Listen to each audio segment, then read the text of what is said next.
And then there were three. Yo, no. Outside Spurs show. Just me, Jens, and Axel Roses. I think you're going with this week, are you? Ros, Yeah. Riz, Yeah. whatever you want to call him. I think. Nick stuck in traffic. Keep it clean. Yeah, Nick stuck in traffic. Gazza's ferrying his missus around. So we thought bollocks. Jens' exact words were bollocks to him, wasn't it, Jens? Let's start with that. Bollocks to him. There's millions of people waiting. Can't keep them waiting any longer. Well, you know, I need to get to my public. I think it's a good indication of how Spurs have played this week, isn't it? The enthusiasm for everyone to jump on this week. Yeah. Down to 3. Kev's head butted a wall somewhere, so he didn't have to come on. It's not good. Still recovering 6 days later. Hopefully he's still watching. It did come shortly after he was boasting to us that the light was fading and he was going for a walk in the field, and Jens said doesn't look like there's any street lights there. The next thing we know, he's hit his head, so he probably stacked it in a field and hit a branch or something. So hoisted by his own petard, I think Kev was there. Yeah. Thanks to the guys watching. I can see a few watching there already. Dave's watching, so good evening, lads. Evening, Dave. Even Dave. John, presuming is Sarah O'Connor's son from Terminator 2. That was John Connor, wasn't it? How do you play this shit? It automatically plays John when we were just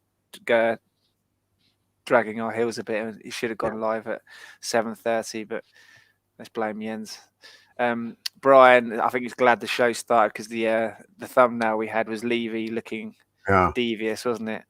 I actually had genuine concerns for Brian's blood pressure when I saw that thumbnail. I just thought he's going to be chewing the furniture when he looks at that for any period of time.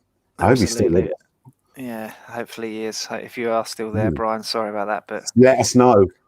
It's clickbait. It's all about clickbait, isn't it?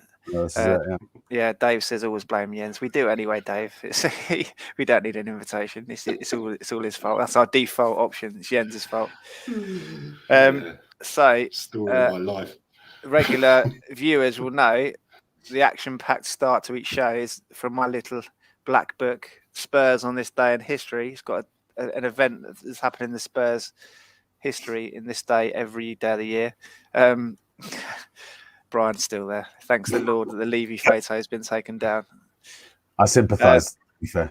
You're a sympathiser, are you? Oh, well, no, not with Levy. With Brian. Right, so we've got a couple of weird ones here. The first one, I haven't actually heard of this player. I don't know if you guys have as well, but Tuesday, the 1st of October, 1912. That's probably why I've not heard of him. Notts County's first ever 4-figure transfer fee is received when Jimmy Cantrell moves to Spurs. I thought he was the guitar player for Alice in Chains. Cantrell began life as a defender at Meadow Lane, converting to a striker to great effect, and ended up top goal scorer for 3 out of the 5 years he was at Notts County. Cantrell's goals continued to flow in a Spurs shirt, and during his 11 years at White Hart Lane, he bagged an impressive 84 goals and 174 appearances.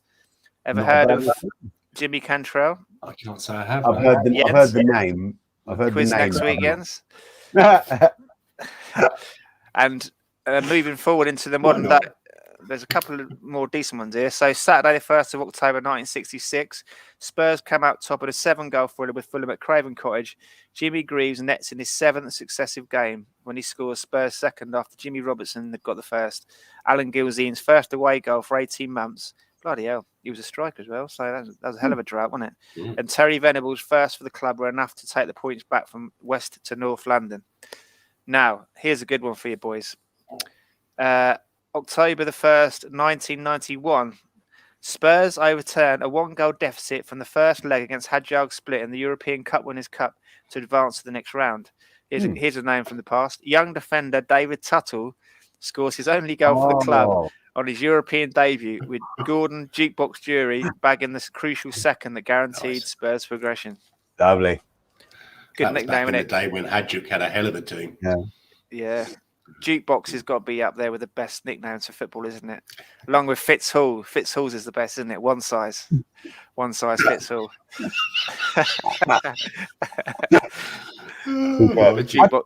I like the nickname R. Go on. Our kid. For soul. Arsehole. Arsehole Campbell. Yeah. Well, Jens come out with a good one for Deli Ali yesterday, didn't he?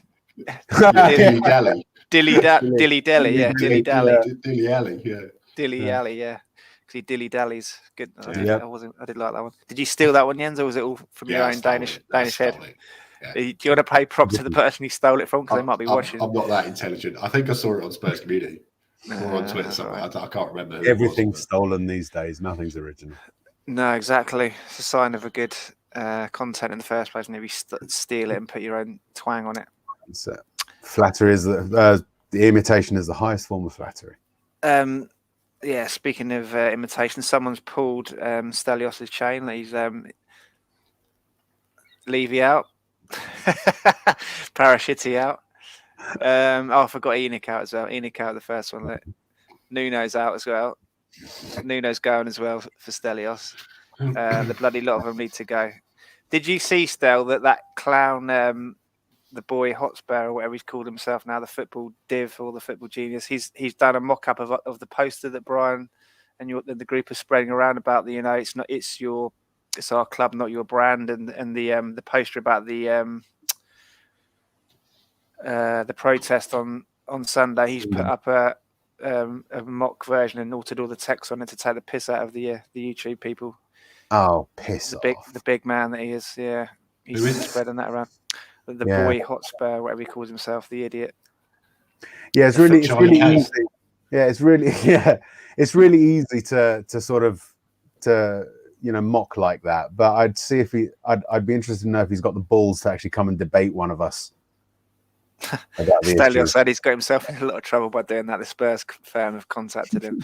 I thought they might do. Yeah. What, is Tanner coming out of retirement? Don't mention any names and the wiretap. Oh, come on! He's released 2 books, so yeah, he kind of admits that he's a hooligan. I think I've read one of them. Yeah, I read the literate hooligan. Yeah. So I'm glad there's been some progression there. Who are you guys talking about? I'm intrigued. There's a guy that talks to camera. He does single camera stuff called the Boy Hotspur. Jordan, he's on YouTube. I don't want to give him too much publicity, but yeah, he thinks his farts don't stink. He's an idiot, isn't he? Come on, Boy Hotspur, come and debate me. Yeah, he won't debate. I know he's been invited. That might be a master debate. Yeah. There's no, if you want to come and debate Boy Hotspur, there's no super chats on it because we're not big enough yet. 160 odd subscribers. Yeah. Name and shame. Here's a question for the panel from Stelios. Do you think a formation change fixes our issues, or do you think the players bottle jobs no matter what? I think that it's the players, isn't it? You can't get a tune out of these players. He needs to stop. I don't know. I think he even should drop Kane. I know it's never going to happen, but yesterday, against a team which have a smaller ground than Barnet, he scored a hat trick. Yeah, fair enough. But against the Gooners, where was he? Against the rest of the Premiership, was he? There's a wider issue here. I don't think these players that aren't delivering are incapable of delivering. There's almost something in the water at Spurs that turns these players into phone-it-in types. We bought one of the most widely considered to be one of the best up-and-coming left-backs in Europe a couple of seasons ago, and his form has gone to dog shit. Kane, his motivation last season, if what we hear is right, that he wanted out of the club last season, and his motivation last season would have been to show himself off, to put himself in the shop window. That suggests that Spurs as a motivation is not enough for him. So there's something wrong. And this is why when all of the discussion about the manager and his tactics and his suitability for the club, all of them are valid points in my view. They're true. But there's a bigger issue that is contributing to it and making it worse. And until that goes away, I don't think we're going to be able to solve all of the little problems until the big problem has been dealt with. That's the issue I've got. So yeah, we could drop Kane, we could drop Dele, we could change manager, we could do this, that, and the other. But I don't think it's going to solve the wider issue, is what I think. Having said that, there's a saying, Estelle, you might have heard this, there's no formation or tactics that can overcome players Any opposition with poor technique. There's no amount of formations or tactics you can impart on bad players. They can't if they can't pass and control a football.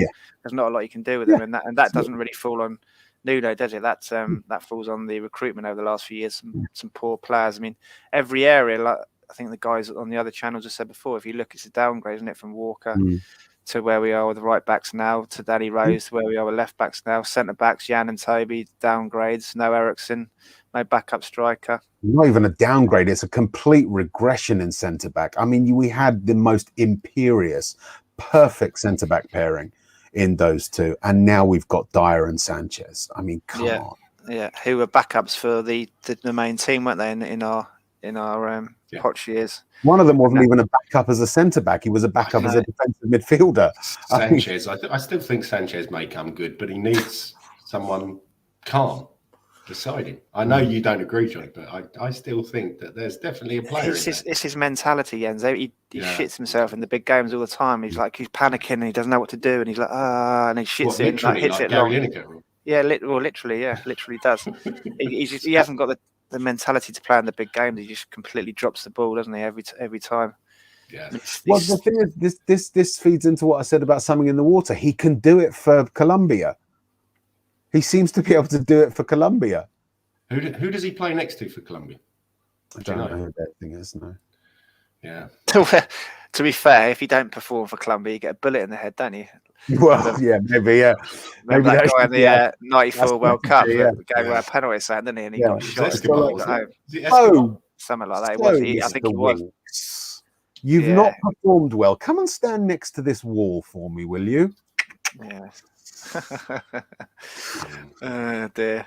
So we've avoided talking about it. I think you've missed Phil's question. I've got another one. Yeah, I've got another one for you boys. I think Dele Alli, Lo Celso, Moura, and Tango's best position is number 10. Do you agree? If so, should we play with two attacking mids? That didn't really work against Arsenal still, did it? Unless that's the personnel issue. I mean, you just leave a void in the middle of the park if you do that. Yeah, unfortunately so. And as we've had discussed on our chats and stuff, how you left out Skip after the Wolves game. He was our best player, wasn't he? And then definitely didn't even pick him in the North London derby. Yeah. Good comment there. Can you imagine? You displease us greatly with your investment this summer. Come and stand against this wall. I expect you to die, Mr. Bond. No, Mr. Bond, I expect you to die. Sorry, carry on. Not good. So the 10 at the formation, 10 at the back formation might work, of course. I think in a way his pride and ego and the criticism he's been getting made him play a bit more attacking than he probably would have done normally against Arsenal, Nuno. So I think the criticism of him being too defensive, he thought, right, I'm going to go with one holding midfielder and two attacking midfielders and go for it. But maybe that goes to the comments he said afterwards about the personnel didn't carry out his instructions. Maybe Dele and Ndombele just weren't up to the task, were they really? At the same time, I think that there'll also be the fact that, listen, if he's not used to playing this, his instructions might not be particularly good either. You know, if I've spent years doing this, this thing, and then all of a sudden I want to do this thing, I might not be well equipped to actually implement that myself. So that will be another weakness on top of the tactics itself. That's another thing with coaching. I learned that quite early on. I was getting frustrated that people weren't carrying out my ideas, and you have to sometimes look at yourself and say, it wasn't the way I communicated and the way I got my ideas across. Is that the most easy for the players to understand? So you do have to look at yourself sometimes. If they weren't carrying out his instructions, like you said, Rez, maybe didn't get them across in a way that all those guys When understood. every other word is a swear word, John, it just doesn't work, mate. Yeah. You went to a Scottish Don't know what you're football fucking talking school. about, you slag. Slag, you mug. You mug, you muppet. Once I saw You're a fucking Tim pit. Sherwood. I was with Tim Sherwood. Ran around a bit. You have your gillet on. Gilet. I used to have a gilet, didn't I? Gilet, Gaz has sorry. still got his gilet. Okay. Um, Gilet, that's French. It's a gillet. Yeah, I'll get it. So we've scooted around the issue. Stell's touched on it with his few of his questions there. As you can see on the ticker, the Arse-sterix 3, Spurs 1 game from Sunday. Before the game, Rez, did you think that was the correct lineup? Nope. He's put Dele Alli in there, and he's put Tongi in there, and where's the you can't expect Pierre to marshal that midfield by himself, especially with the fact that their sort of central mid setup was really technical, was very sort of played the passing game. And then when you open, and then 5 minutes in, it was just like every fear was justified. You just think to yourself, you need that link, and it's opened up like this. I mean, Jamie Carragher's analysis was perfect. It was devastating. He enumerated everything that I could see but couldn't describe myself. He just left a void in the middle of the pitch, and they ripped us to shreds on it, And you can't play Tongi and Dele together. One doesn't have the discipline. The other one is playing in the wrong position. He's not a central midfielder. Hey, Cody, how you doing? He's not a central midfielder. I'm sorry. Stop trying to fit Dele Alli into a non-Dele Alli shaped central midfield hole. It doesn't exist, right? Ultimately, Nuno's shackled because somebody's telling him, play this attacking 4-3-3. It's not what he's ever played, and he's putting his own job at risk, and he's putting our results at risk because he's shackled. If you're going to fail compromising your ideas and your philosophies, you might as well fail your own way, at least. Yeah. If he's going to go down fighting now, hopefully that snottiness that he showed in the interview before the game last night was him finally his moment where he's like, "This is not fuck this. Stop being Mr. Nice Guy. I need to crack some heads over. It's my reputation that's on the line here." Yeah. I mean, to make Dele captain though after his performance against Arsenal, what the crazy, absolutely crazy. What was that all about? What was he trying to do? Get a performance out of him, or? I just think they're trying to put him in the short window. Yeah, or at the same time, though, from that lineup, who else could it have been? He's the most senior player, or was in that starting lineup. And where was Ben Davis? Does this mean he's playing on Sunday? God help us all. God knows. Although if it's in a 3 at the back, I don't know. Who else could have been captain yesterday? Yeah, you had Skip, Lascelles, so Rodon. I mean, I would have given it to Skip. Yeah, I think I would have. I would have as well, but I can understand in terms of a manager thinking, well, who else is there to give the armband to? He doesn't know Skip well enough, I would imagine, to think, yeah, I'll give him the captain's armband. So he gave it to Dele. We need a complete turnaround. Basically, club captain should be Højbjerg or Skip after Lloris goes. And they're the ones that should be getting the armband week in, week out, not Kane. If Lloris isn't there, no Lloris, obviously. So it's got to be either one of the defenders or a defensive midfielder. They make the best captains because they see more of the pitch. A forward should not be a captain, in my view. I never did like forwards being captains in my teams. Always like it centre backs or centre mids. I guess. Estelle, you're referring to after the goal the other day when Sonny scored and he was the only one trying to G him up and get him going, wasn't he? And it was disappointing to see that included Højbjerg and Kane, didn't it? They needed to be G'd up to. Yeah, Cody agreed. Kane seemed to sort of brush him off a little bit as well. Or it was almost like an impatient, okay type thing. So Yeah, I agree with Cody there. It was a disgrace making Dele captain after his performance the other day. It's terrible. I mean, the guy just slows it. He slows everything down, and every time he takes too many touches, it's like he's trying to get the ball under control. Like it's amazing how much he's changed.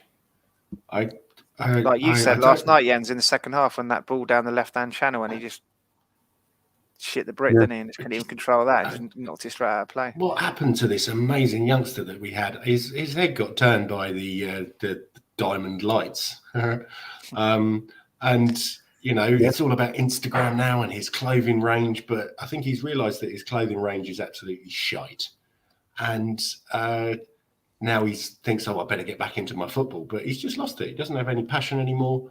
He should stick to Instagram. I think he's putting too much pressure on him, so he can see his career slipping through his fingers somewhat. I mean, he hasn't had the best of upbringings, has he? So he's obviously not a very confident guy. Oh, hasn't he? I didn't know that. No. He had a difficult childhood. There are mental issues, not in terms of necessarily illness, but there will be self-esteem issues and stuff like that. Okay, fair enough. Around him, so and that ain't going to help when you're in the limelight. No, it's not. No, it's going to be magnified. So I do feel sorry for him a little bit like that, because you can see the criticism coming his way, and he's trying his hardest to get fit and to do these different things, and it's just not happening for is it? It's just it's sad to see, really. He needs a father figure.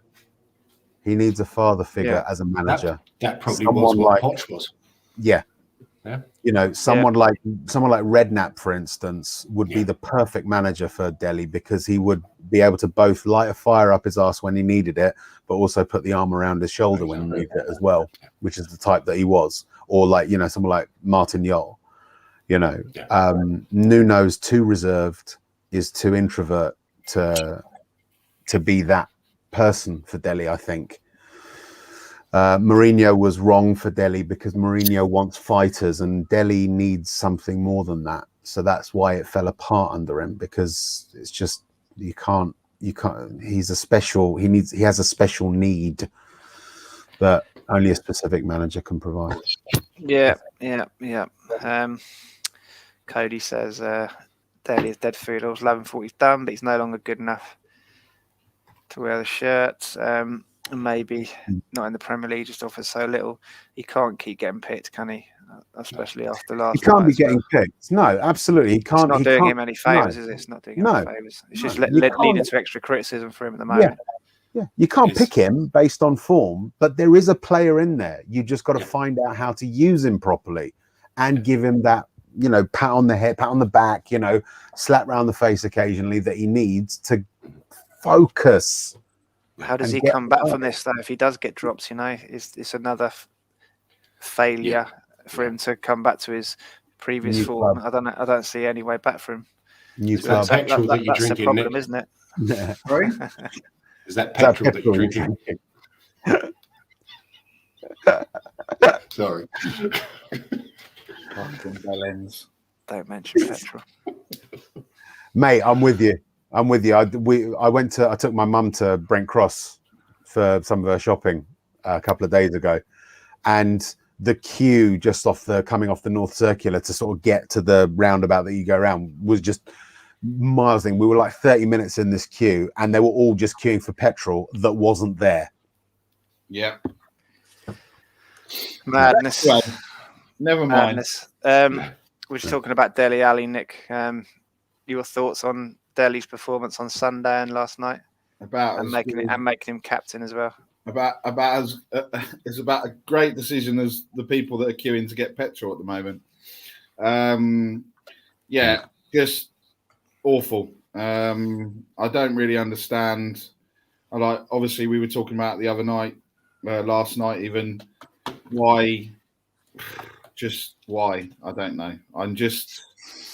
I don't want to go into a rant like Rez, but I'm just at the point where I'm about to start ranting about everything. Petrol, Dele Alli, Levy, rant on, dude, rant on. The state of our wonderful football club.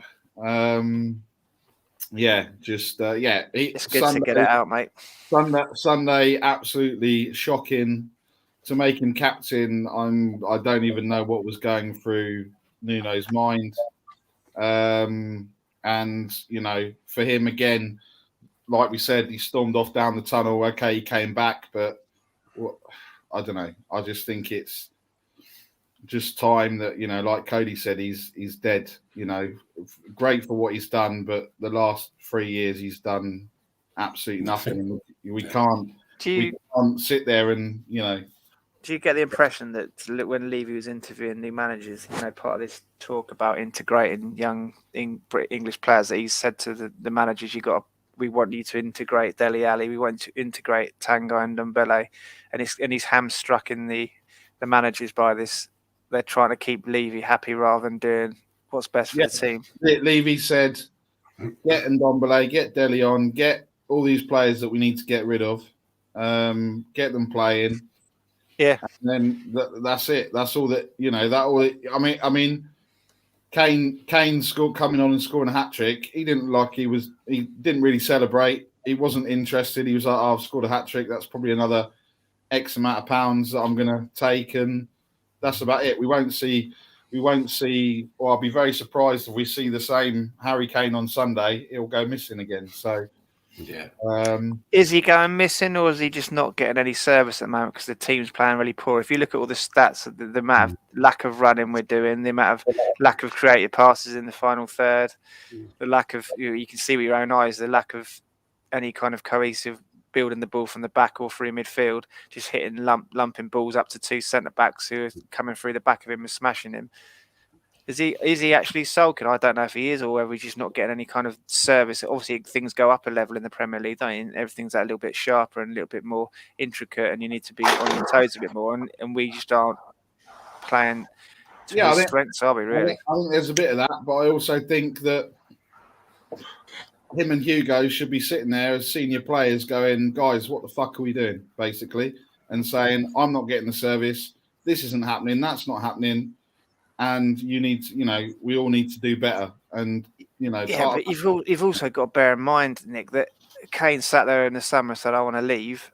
We're not going in the right direction. You're not matching my ambitions. Levy's made him stay or persuaded him to stay, however you look at it. And then they haven't put anything. I don't think he's persuaded him to stay.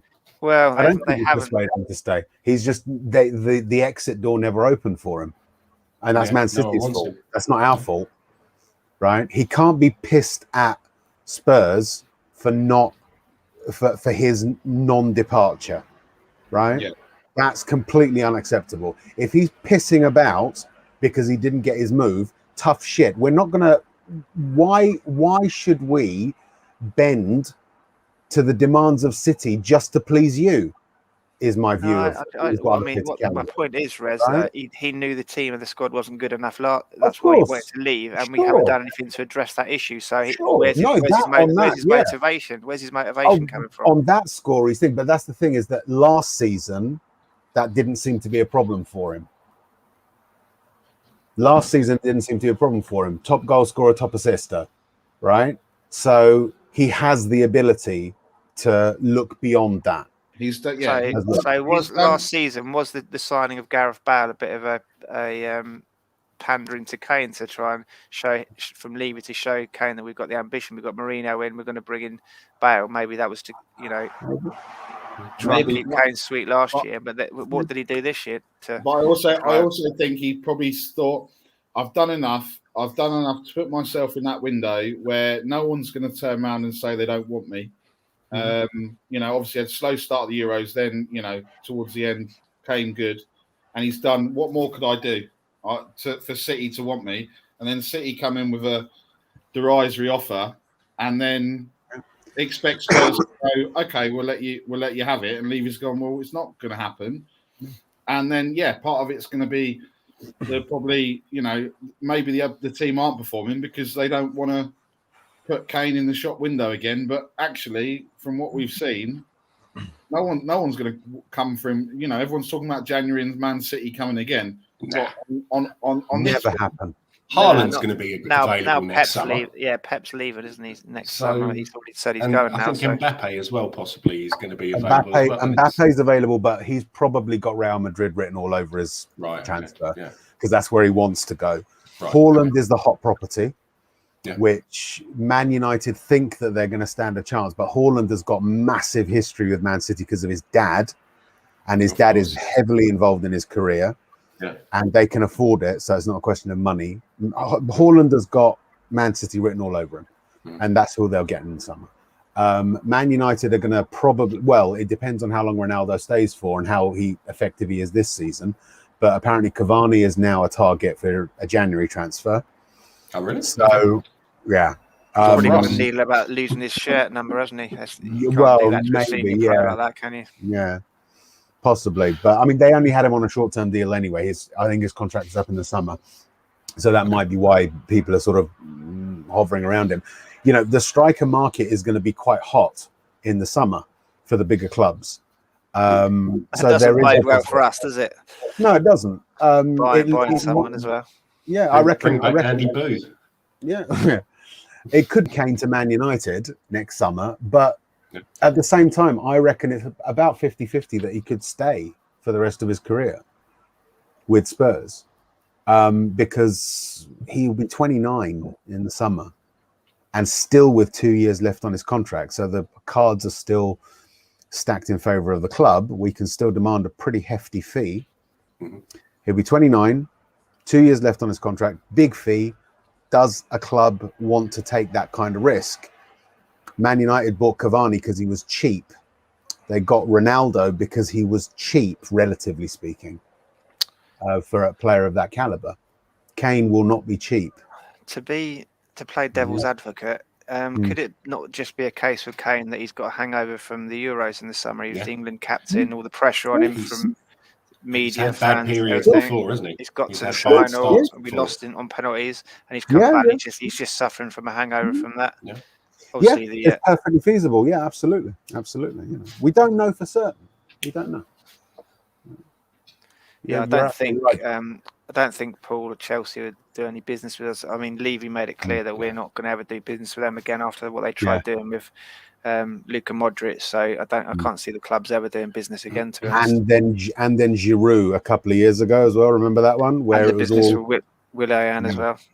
Yeah. So there's Tony would be great. Very expensive. He would have been just promoted with Brentford. But you know what? This.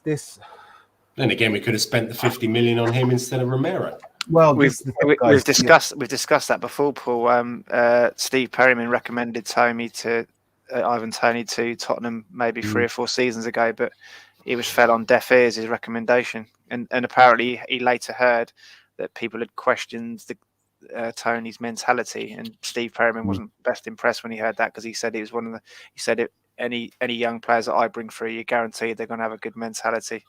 Because he epitomised it himself. Yeah, he said, if I ever find out who said that, they're going to get a thump on the nose. I'll fucking help him. Yeah, easy to beat him up together. Me and Steve. I'd love to meet Steve Perryman. He's a legend. So would I. Yeah. I reached out to him, didn't I, on his Facebook page to ask if he had any comments about what Levy was up to over the summer. And he said he'd prefer not to make any statements directly, that we had to go through the former players' trust or something that he belongs to. Like you said, they have those kind of things. Yeah, it says a lot, because if you can say something positive, you'd say something positive. Of course, yeah. Of course. You know, there's no danger there. He does a bit of work for the club, doesn't he? Yeah.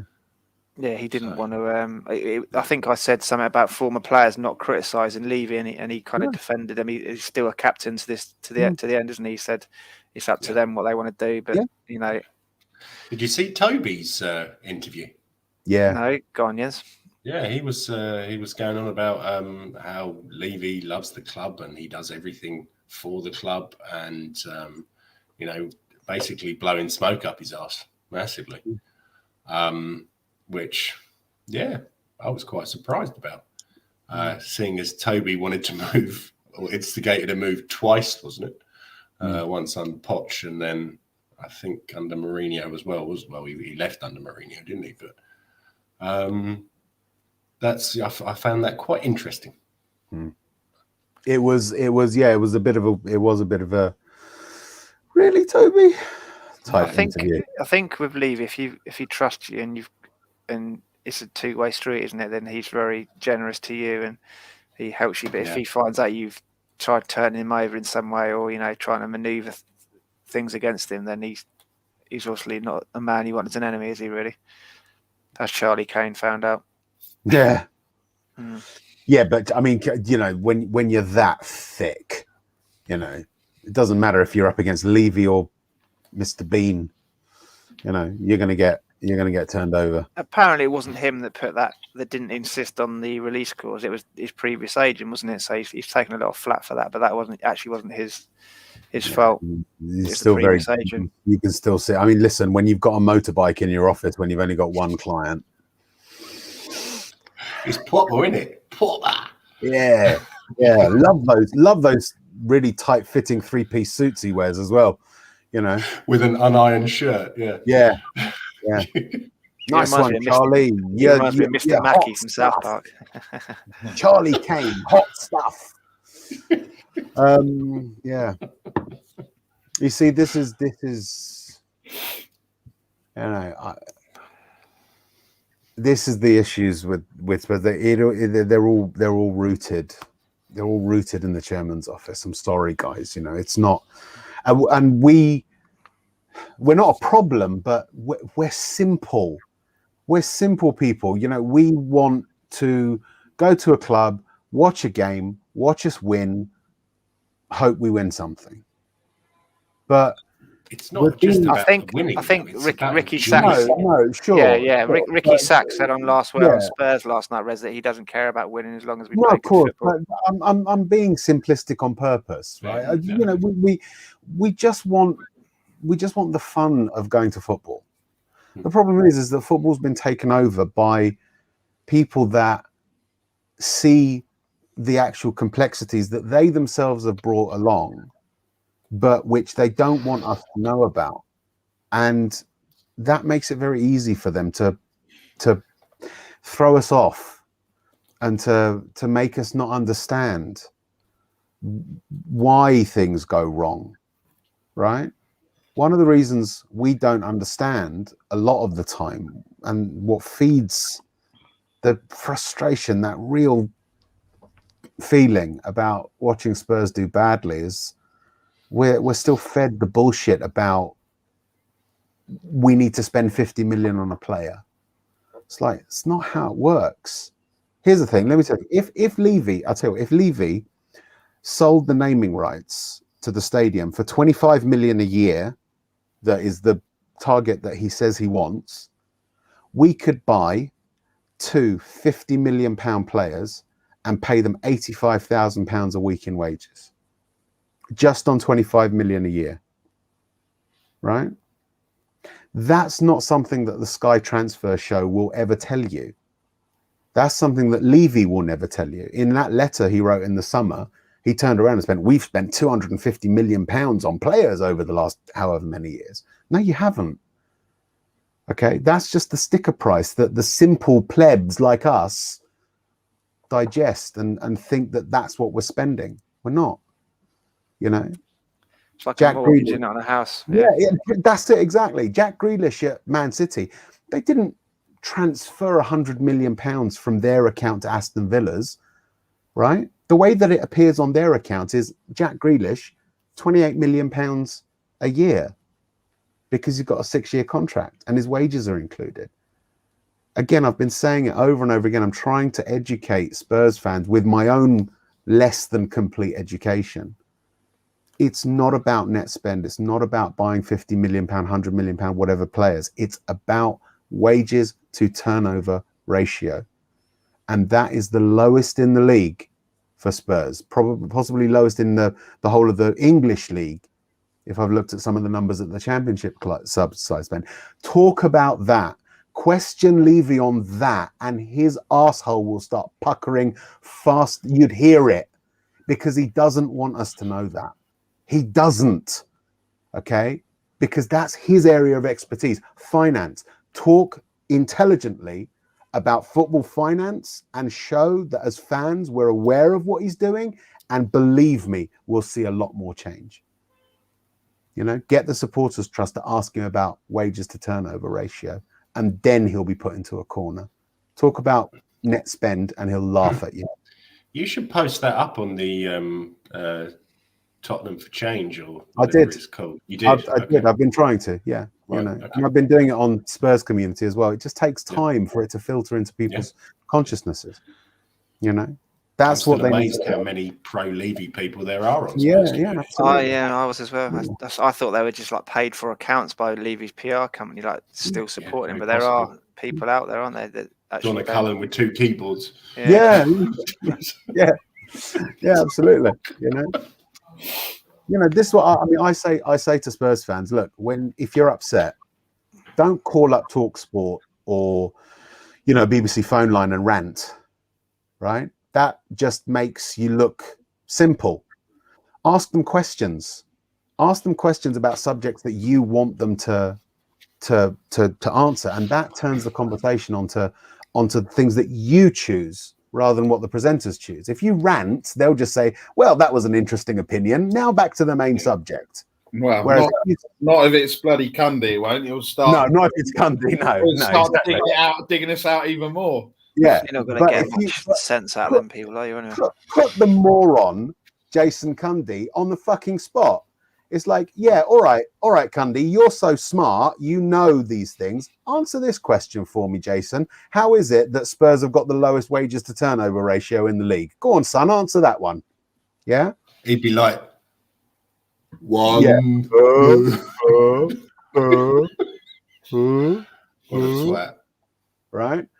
But it turns the conversation onto the grounding that we want answers for, and that is things that he should be answering.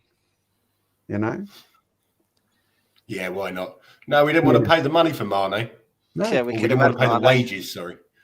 And, well, no, and we don't tolerate cheats in our club, so we can have Mo Salah in.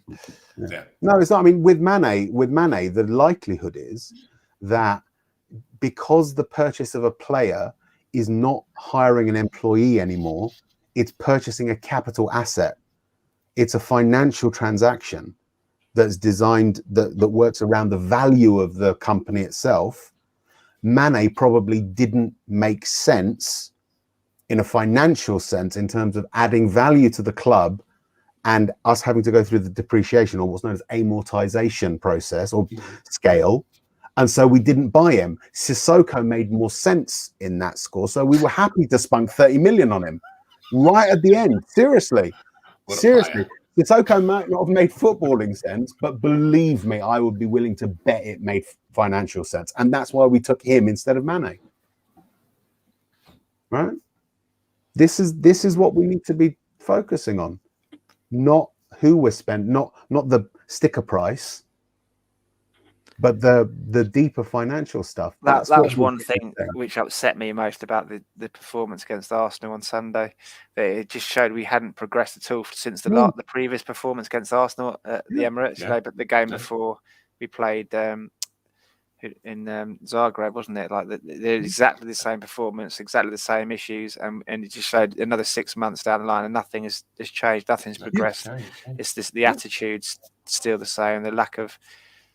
Yeah, it just it did frustrate me.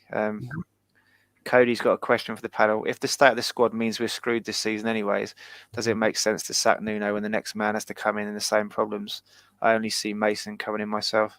That's one reason I was keen for Mourinho to stay, because he'd already weeded out the ones that were going to let him down and the ones he wanted to get rid of. And I think we should have seen that rebuild through and then sacked Mourinho after he'd been the full guy to get rid of all of your Dele Allis and your Derek Dyers and stuff.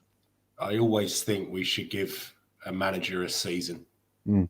Don't forget, a few weeks ago we were first with 9 points. Now it's really gone downhill. Yeah, manager of the month. The curse strikes again. Oh, but it's struck hard this time. Usually one game they lose, not 3 on the trot. Oh, okay. Yeah, but it's I think he's got a lot of problems, and he needs to be given a chance to sort it out. I think, what was it, 79 days it took us to get a manager before, and he was 15th choice or something. Something like that. How long is it going to take to find another one? if we sack him after how many months is it? It's not about how long we're going to find one. Who's going to want to come? Who's going to want to come? Yeah. So yes, Apparently, Potter turned us down because of Levy's reputation. So I'm not surprised. I'm not surprised. And look at what Brighton are doing. Yeah. Levy arrogance again, thinking, why would Potter not want to come to us? Yeah. He's at Brighton. Mm-hmm. Who at Brighton? Yeah. Better than us at the moment. That is proper arrogance, isn't it? But it's all the culture. It's all stuff like trying to force a 20% wage cut on staff, non-playing staff that he tried to do earlier this year, putting them on fucking furlough.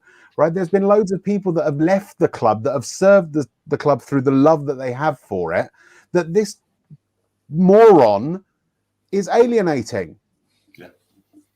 Yeah. Okay. And I think, like we said, obviously, LJ, you're not about on Sunday, but I'd swap places with you. That's for certain. For the first time in a long time, I'm not looking forward to going on Sunday. So, and we shouldn't be feeling like that. We should be, this guy's from my work. So that's why I sent him it, and he's funny now. So, no. Is he actually a Spurs fan? Are you an actual Spurs fan, Jordan? He's Liverpool, isn't he? No, I don't know what he supports. I think he's Liverpool. He was going on about Firmino a minute ago. He was talking about Liverpool players, so I think. Well, you know what? It's nice. I think it's nice to have thing because other football fans should also, be aware of what's happening with other clubs. Yeah. It's good. It's all good, mate. Yeah, you're all Jordan, good. that's what all about the shits and the giggles here, mate. You're okay. Absolutely. Yeah. No, I mean, in answer to Cody's question, to be honest, I think the third way, the wise way, is Nuno should stay and implement his own system, regardless of whether we enjoy the football or not. Right? Whether or not it's a good system, because you can't walk that middle line between this is what I know, this is what I've been told, and I'm just going to try and navigate my way through. That's just a recipe for failure for everyone, right? Fuck Paratici, fuck Levy, do your own thing, and if they sack you for it, that's on them. You'll get your compensation, but you won't have screwed yourself over, right? Which is what he's in danger of doing at the moment. Yeah, and taking a lot of the club with him in terms of doing that, because if we keep having these results, we are going to be in deep shit right now. You'll never walk again if you're a Liverpool fan. You'll never work again if you're a Liverpool fan. And Jordan, you won't be working if you carry on.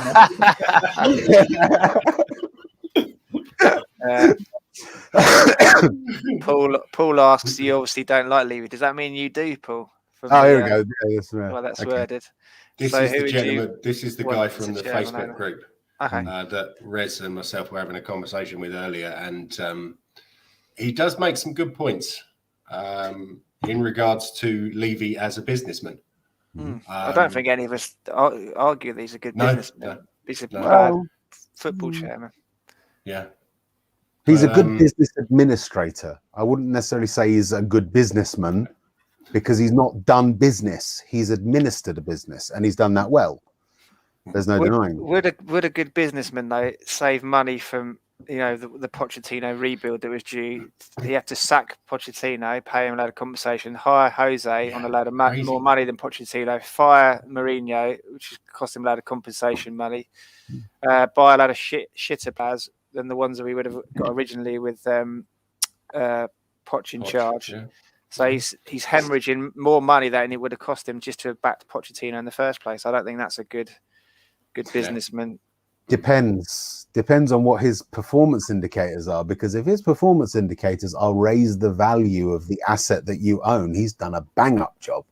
1,600% return on investment for the £120 million outlay that they used to buy Spurs. On that score, he's done very well. So it's a question of what performance indicators does he work to. All right, Alan.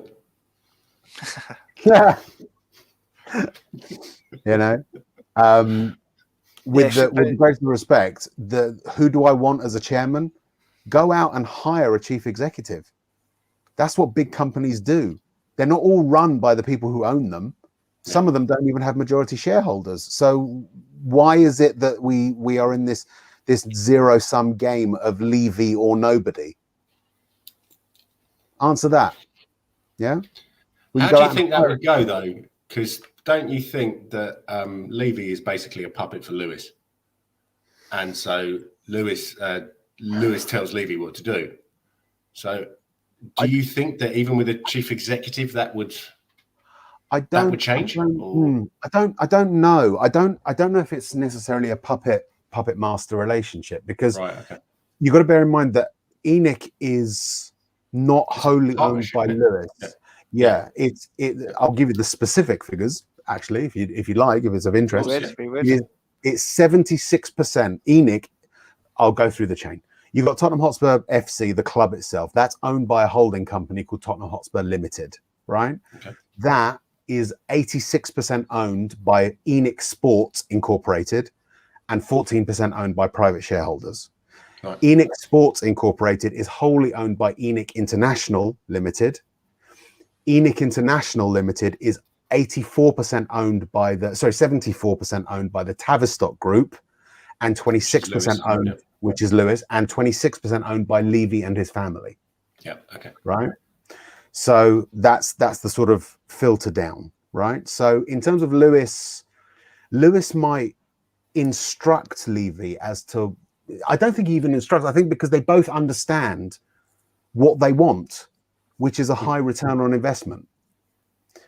They want that 120 million that they spent on acquiring Tottenham Hotspur Football Club to grow as much as possible. And it's not necessarily for sale, because this is the other aspect. This is the other thing about finance and about money that poor people or ordinary people don't understand.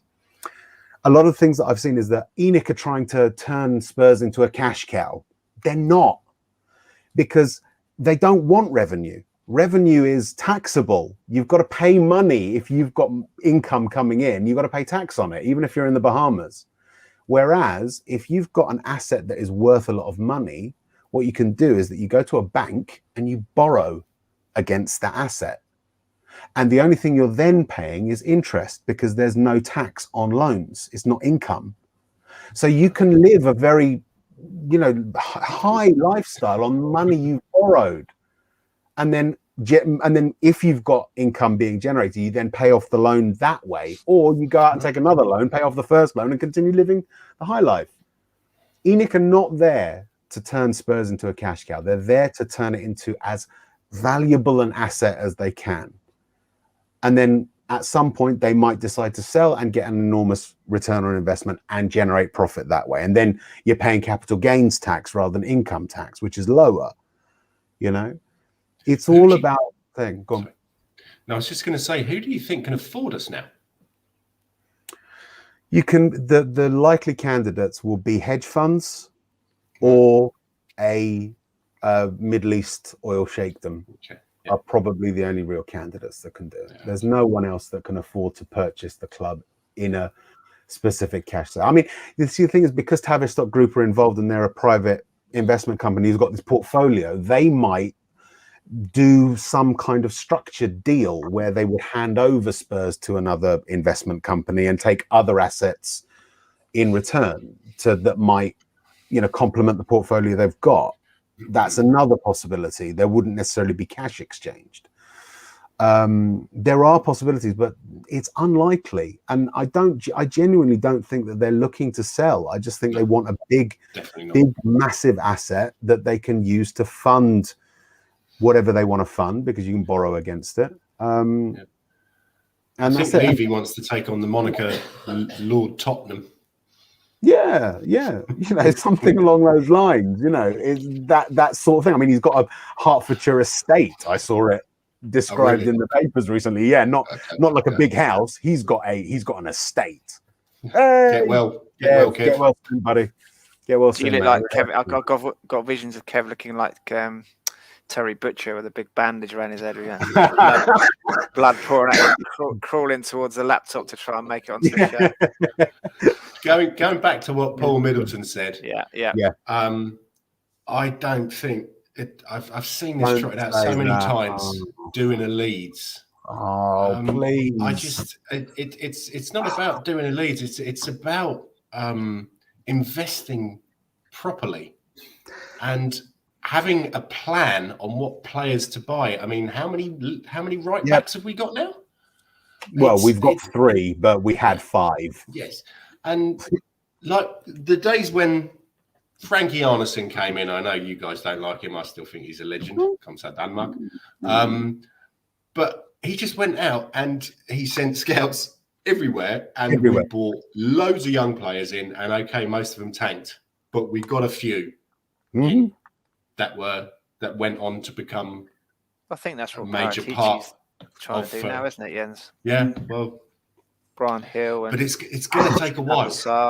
Yeah, it's going to take a while. I think some people need to, I can't say have patience because it is virtually impossible, Paul. Yeah. It is virtually impossible, Paul, for a club like Spurs now to do a Leeds. All right, this is it's another myth that the plebs have been sold. All right, we don't operate like that. Leeds. Actually, they basically spent more money than they had because at the time we didn't have the structured payment systems. We didn't have the capital asset acquisition systems that football operates under now. So when they went out and bought all these players and were paying them huge amounts of wages, they were direct expenditure coming out of the company accounts. All right. When they didn't have book value to a club back then. Right? This was still in the times where Spurs being a PLC was unusual. It doesn't work this way. The arguments that you are putting to defend Levy are just outside the realms of reality when it comes to football, right? You need to go and educate yourself more about the football finances and how they work before you can say stuff like, we don't want to do a Leeds, and realize it's just not possible. Yeah? Don't defend Levy because he's delivered a nice stadium. If you want to defend him, you have to understand how you're defending him. You know, I'm not fully educated on all of this stuff, but I know enough to know that there are question marks over what he does. Okay? We're in no danger of doing a Leeds at all, even after COVID, right? Money can always be found for football, especially for a club that is one of the 6th biggest in English history of football, and one of the top 20 biggest clubs in the world. Leeds were never either of those things. Yeah? I found it quite interesting. The other day, Danny Mills did that golf thing, didn't he, with tubes or whatever, and Danny Mills was saying that what helmet David O'Leary was.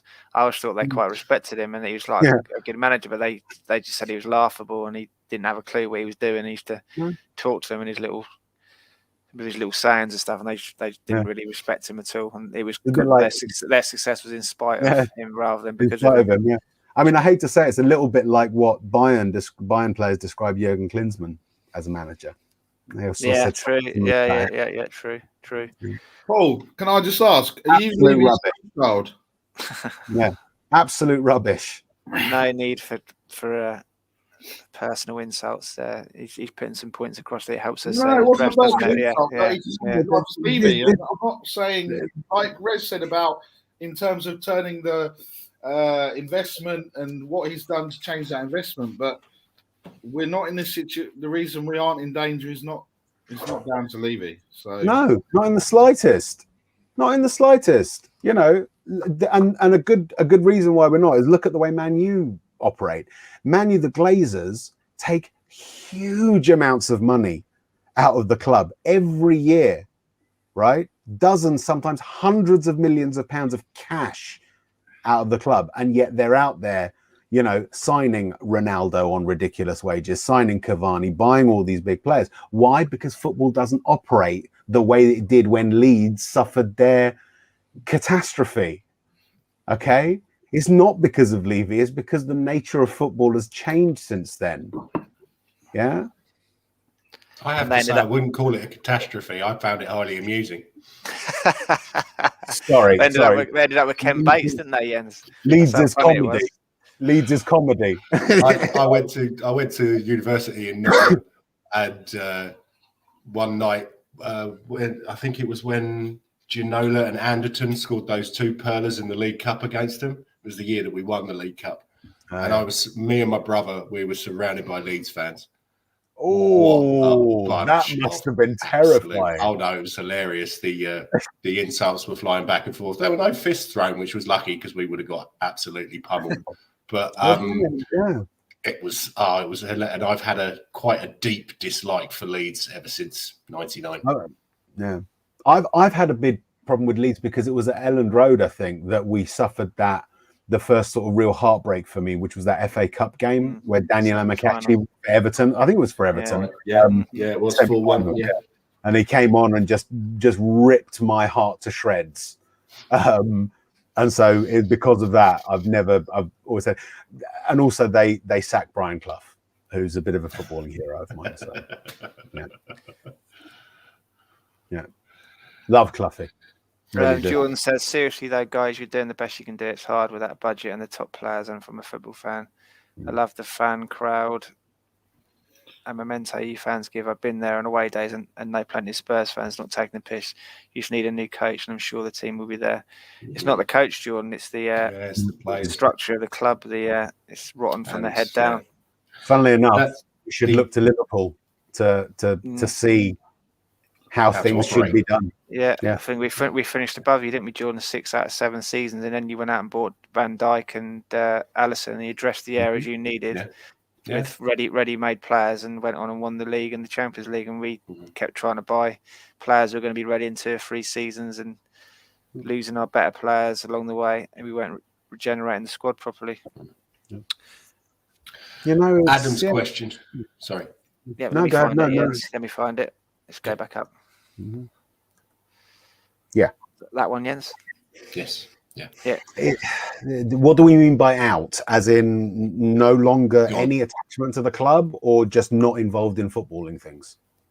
If it's the first, we can't have that because he owns the club, right? So there's that connection. It's like saying Lewis out. We can't get them out, but we can have someone in charge of footballing things that isn't Levy, or he can change his activity.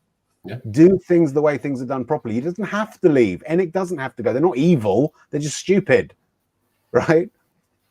Just change. Isn't it a depressing thought, though? I mean, if you look at the video I play at the beginning of our stream, the rich heritage, we've got all the trophies and everything that's happened to us and then we're stuck with this absolute leech, this parasite who's using us to make money. He's got no interest in the football team at all as he makes it successful on the football pitch. That's the beauty of it. He could have both. For fuck's sake, Daniel, you can have both. You can have your big asset and you can also invest in football. It just might not be as quick as you want. That's the thing that makes me want to just, sorry, I'm getting violent now. Easy Tiger. It's definitely to do with the players. I tend to agree with Will Stewart. He's been saying for a while now that it's not the manager, the system, the tactic, it's the players that we've been left with, and I tend to agree with him, to be honest. A few of those players have been there. Yeah, cultural. A few of those players have been there far too long. Yeah, cultural. Just coasting. Coasting. It's culture. It's culture. It's not that technical thing. It's culture. Yeah. Obviously, it's difficult for Paratici to change all that in one window, and we're kind of in the situation that most of us thought we'd be in, didn't we? To be honest, after the amount of time it took for us to hire a new coach, and and what we already knew was that Mourinho had said that we need a big overhaul. Pochettino had said it as well. That squad needed a big overhaul. And I'd love it if Nuno, if he got sacked, to say the same thing. I would love it as his sort of parting statement. That club needs work, on his way out. That would be brilliant. Not that I'm advocating his sacking. I'm just saying if he got sacked, to say that. It's like 3 managers have said it to you now, Levy. Are you going to listen? Yeah. So it was difficult for Paratici to get that all done in one window, and we were kind of reaping what we all feared, and we're going through that painful transition, aren't we, at the moment? Are you talking about the manager or the chairman there, Jordan? Because I don't think that applies to the manager. No. Adam says, well, Levy definitely needs to invest more into the team and do it properly. Hopefully the NFL protest can force him to do something. Yeah. Bring him into the limelight. He doesn't like it there. What date is the NFL protest? Next Saturday. It'll be in the international break. Yeah. That's next Yeah, Saturday. it's next okay. Saturday. Because Next I'm Saturday, back so- in England the week after. So. If Brian's still on there, could you? Is it Saturday or Sunday next week, Brian? The NFL protest. Cody says with Kane dissenting and a recent decline, the only player from the Pochettino era who pulled his weight and deserved to wear the shirt is Son. Everyone else from that era should be gone. I tend to agree, to be honest. Yeah, absolutely. Back to Red. Was it Rez's point, Mr. Tottenham? Mr. Tottenham, definitely. Yeah, he is. You know, I'm so glad last season I when I bought the away shirt, the green one, I was debating whether to get Bale or Sonny on there. And I'm so glad I went for Son because he is, I love him. I really do. You know, my favourite former Spurs player, the one I have the most affection for is Jan Vertonghen. But Sonny comes second because he never complains. He always gives his all. He's always playing with a smile on his face. Even when he's distraught, you can see why. The 17th is the NFL game. That's a week today, isn't it? That's Friday, isn't it? The 17th. Oh, Sunday. sorry, no, sorry. I'm looking at it. 2 weeks Sunday. Yeah. Well, I'm going on Saturday to the protest. I don't know if I can make the Sunday one, but you know, why not? You know, we should be protesting. Yeah, I'll be flying in on the 16th, but that's down to Bristol, so I don't think I'm going to make it. You can come pick you up if you want. Lucas Moura as well, Cody. Lucas Moura, maybe from the Pochettino. Yeah, maybe. Yeah. Moura's a good guy. Richard says, are we a club where good players plateau and stagnate? If so, why? I think most clubs rotate their playing squad, don't they? They keep it fresh. Even Ferguson used to say he'd like to bring in 2 or 3 players to rival his top players just to keep them hungry, didn't he? And keep them snapping at their toes so they knew they had to perform to stay in the team. And we've never really done that. I mean, going 2 years without signing anyone. And he was also never shy in getting rid of his superstars, wasn't he? Yeah. Often when they were perceived to be at the top of their game, he got rid of Jaap Stam and the Roy Keane as well. Roy Keane, Cantona. Paul Ince as well. Ince when all guys that were probably perceived to be at the top of their game when he got rid of them, they weren't in decline, a lot of them, were they? Also, and it tells them you're not safe, right? Yeah. You perform, or I mean, if you perform, we'll get rid of you. If you don't perform, God knows what we'll do to you. You know. Yeah. That's interesting from Jordan because it goes along with what we were saying when the links to Conte were coming along. Jordan, the Chelsea and Arsenal fans, we knew you could see they were genuinely worried about us actually doing something this season. Mm-hmm. They were like saying, "Oh, I'm actually quite worried about you, challenging for the league this year if you get Conte." But those ambitions didn't match the ambitions of our chairman. No, that would involve spending lots of money on ready-made talent rather than investing in. Next season. It's always porridge tomorrow, isn't it? As I said on the group, hot porridge tomorrow. Yep. You could eat the cold sick today, but it's hot porridge tomorrow. Hot porridge tomorrow, yeah. But tomorrow never comes. Yeah. Tomorrow's a day away, isn't it? I meant to do the James Bond theme, but I went Mission Impossible for some reason. I was trying to do the Annie theme. So. The sun will come out tomorrow. There'll be sunrise. Larry says, keep that protest peaceful, lads, at the Villa game. The big one is the NFL. That's when the sponsors in the world will be watching. Yeah, if you notice don't know the meaning of the word. How much he was crowing after the boxing, about how the stadium had performed on the big stage. He will be wanting this NFL event to be a big what's the word? This is the thing that a landmark event. Yeah, I've never noticed it before, but with these events, there's nothing there that shows that you're at Tottenham. There's no branding on the seats. That is proper snide. I didn't know that. If anyone's watching who went to the boxing, what did they do with the program wall? Because that's probably the only thing about inside that you could probably matches us up to Tottenham, isn't it? The stadium, the program wall. Yeah. I wonder if anyone went whether they covered that up or whether they let that stay, or they probably let it stay. It's quite unobtrusive, really, and it's and also you wouldn't unless you you wouldn't really notice it. I would have thought if you were there for boxing.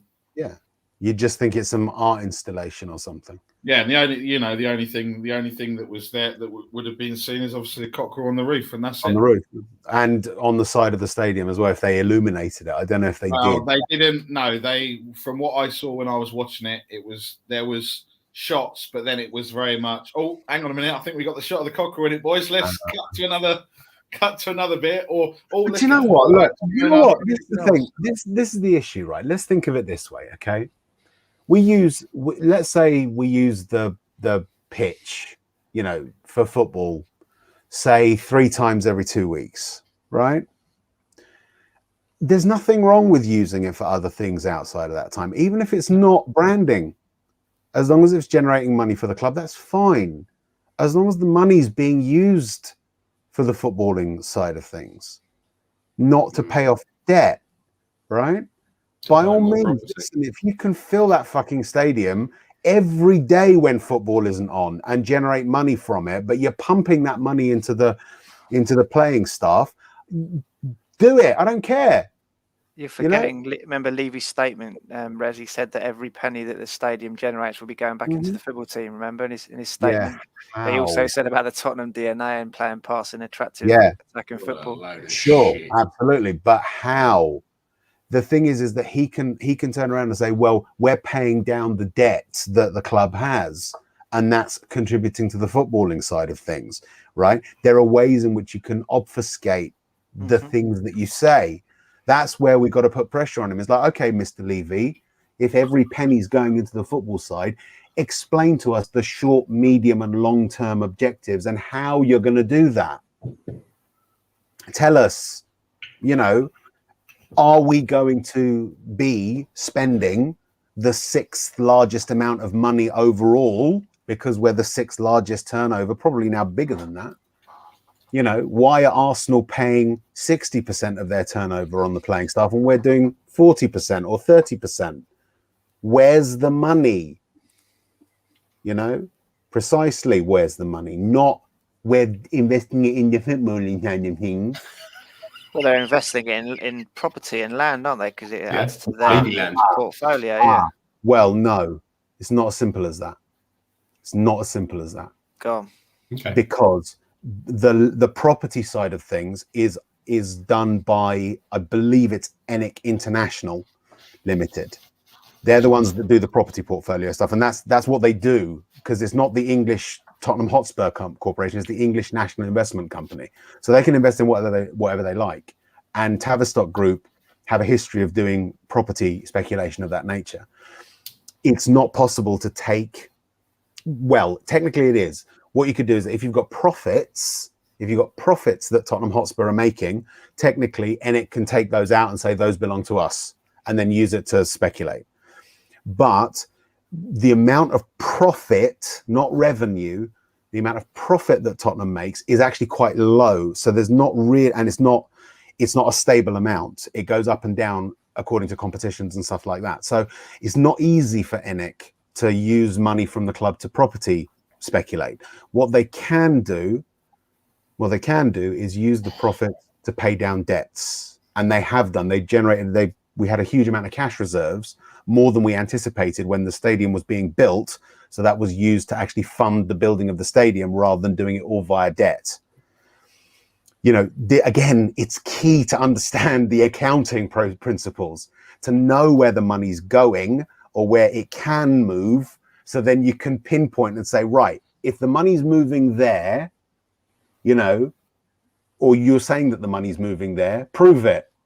Prove that this is the way that you're spending every penny on the footballing side of things, right? He should be able to answer those questions. He's not been asked those questions.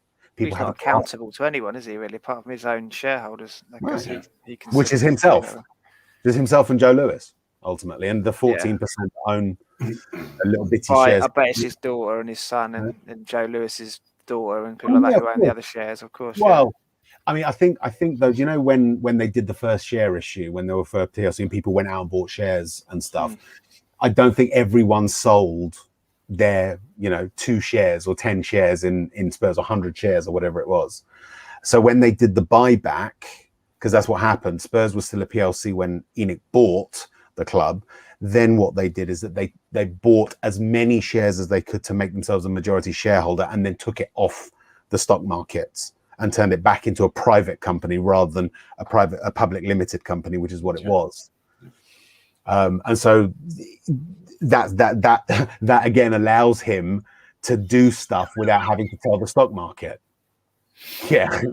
Yeah, there's always question marks over that one. And that's the thing. Is seriously, anyone who is serious about putting pressure on ENIC to look after the footballing side of things, go out there and learn about basic accountancy principles and company ownership. You will be doing yourself the biggest favor in the world if you learn that stuff, because then you can ask really pointed questions of him. Right? Join the supporters trust, right? Pressure them to put questions to him. They're not funded by the club, contrary to what you might hear. They are completely independent, and they at least have a dialogue with him, right? Get these questions to him. Get these questions to him and put him under pressure. Do stuff that embarrasses Joe Lewis. Sing songs in the stadium about Joe Lewis, right? This guy's a recluse. He hates the limelight. Yeah, drag him into it, right? Make his arsehole pucker like this, right? On the 61st minute of a game, turn your back for 5 minutes. Yeah, resist any temptation to look around, even if we score or even if they score, right? Think how it will look to the cameras, right, that are covering the game. Do you think that BBC and Sky will ignore that and say, "Oh, just a big group of the supporters have turned their backs on the thing"? It sends a message, okay? We can't go down into the concourse. Go down into the concourse. For 5 minutes. Yeah. Spend 10 minutes out there, right? Without buying shit as well, I would point out. Don't go to I the might thing buy a and beer, not a shit. But, no, don't go there and use it as an excuse to have a couple of pints and a pie. You're there to send a statement. That's why you're going into the concourse, not to take a piss or thing. Well, you can take a piss because they don't make anything from that, But if they could, they would. Yeah, they could. They would. These are the things we need to be doing. Not saying ENIC out. All right. They're not going to go out because we tell them to, but they will change if you embarrass them, if you ask them questions they don't like. Show us to be more intelligent than the Newcastle mob who couldn't get Ashley out. Yeah? Do it, guys. We can do this. We can do this. But it's got to be intelligent. I think, the NFL one's the first one. Hello, Jordan. I've just added Jordan to the call there. Nick, is this your work colleague, is it? Yeah, it's my work colleague. I don't know why you added me to the call. Now, guys, it's so we can take the piss out of him. I'm quite enjoying this podcast, if I'm honest with you. Really am.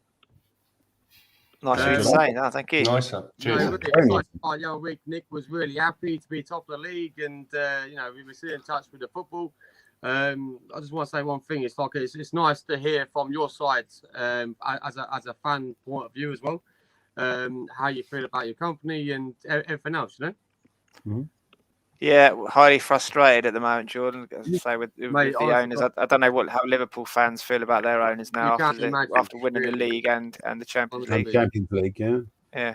But like I say, I'm not just one for all. Obviously, I support Liverpool, but I like to hear what everyone else has to say, as well, because obviously it's a learning curve for everyone, And also, it's a warning. If it can happen to Spurs, it could happen to Liverpool. Obviously, you remember 2 seasons ago when Leicester come into the Premier League and obviously won it. I actually was going to have a bet on Leicester to win it. I didn't too, and obviously now I'll be well off now. But with Tottenham, with your team, guys, I'm going to say one thing: you've got passion, and you really have. When you're on the pitch, you give everything the 110%, really. not at the moment. In the stands, we do. The fans, the fans. That's about the only thing. Yeah, there's a fan. Yeah. If you guys won the pitch, I think you do well. Yeah. I wouldn't. I'd barely be able to move. I don't mind playing up front. Yeah, you'd be a good centre back, 6'8" or whatever you are. We could do you as a target man, couldn't we? This is the goalkeeper, and then you'll be fine. Yeah, It'd be Peter Crouch Mark II. Nick, is that your position in goal? What's that? Exactly. Yeah. In goal, Goalkeeper? No, but left back in the changing room, mate. I am. Well, to be honest, I think if you put what's going on. if you put Nick on one side of the goal and me on the other, we'd probably like block it out, so we'd never compete. So then all we need to do is score one goal a game, and we're sorted. We win everything every year until Liverpool gets the R7 on the team. You know. Apparently, what Liverpool players can shoot through blubber. Well, It's a bit harsh. Well, I'm talking about myself. Nick is just obviously just made of muscle, you know. But Nick's my boss. You know this, yeah? Seriously, P45. you know that bit. You know that bit in The Simpsons where that doctor taps Homer Simpson's belly and it sort of like wobbles for ages. I was the inspiration for that. Oh, sure you would. Thanks, Aaron. I've missed you. Not. Yeah.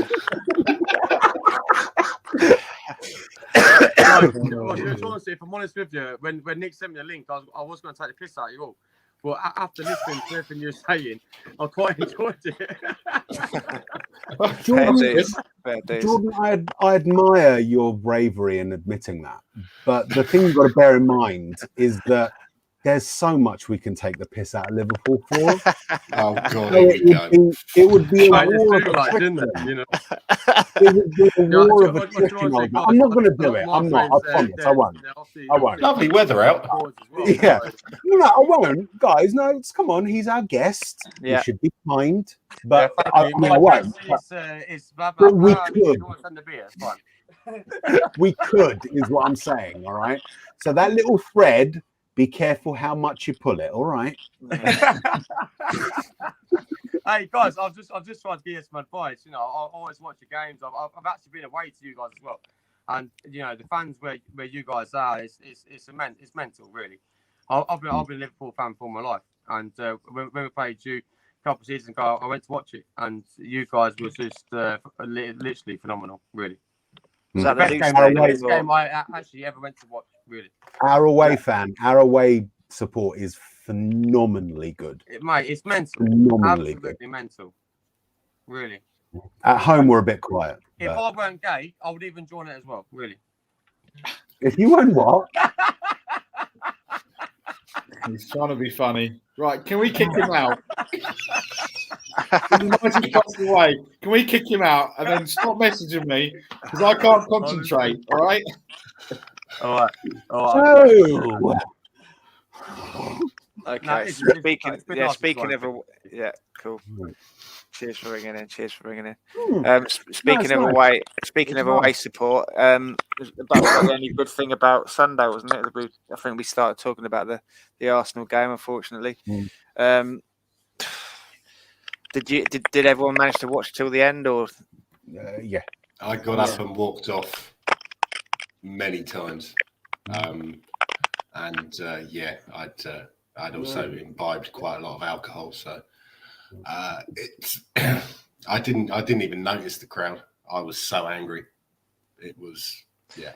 The Sky commentators kept saying, "Oh, the Tottenham fans are leaving after half an hour." I think they were just going to get a beer, weren't they? Going into the concourse to get a beer, and they're like, "Oh, the Tottenham fans, we can see you going to smash out. up the toilets." Yeah, going to get a beer. Setting fire to a couple of Arsenal shirts. Remember that a couple of years ago? I think it was the last North London derby at Highbury. Yeah, of course I was there. It was the last North London derby at Highbury, and there were people in the Arsenal concourses setting fire to Arsenal shirts and then shitting on them. It was brilliant. Really? Yeah. Sounds interesting. Yeah. Nice to meet you. You always say something, and you're like, "Oh, actually, I have done that. I did sit in the North Stand." Yeah, no, I've got a terrible memory, Nick. That's the thing, right? But normally, or my mouth is always, 10 seconds ahead of my memory, So I'll say, "Oh no, I haven't done that." Oh, actually, yes, I have.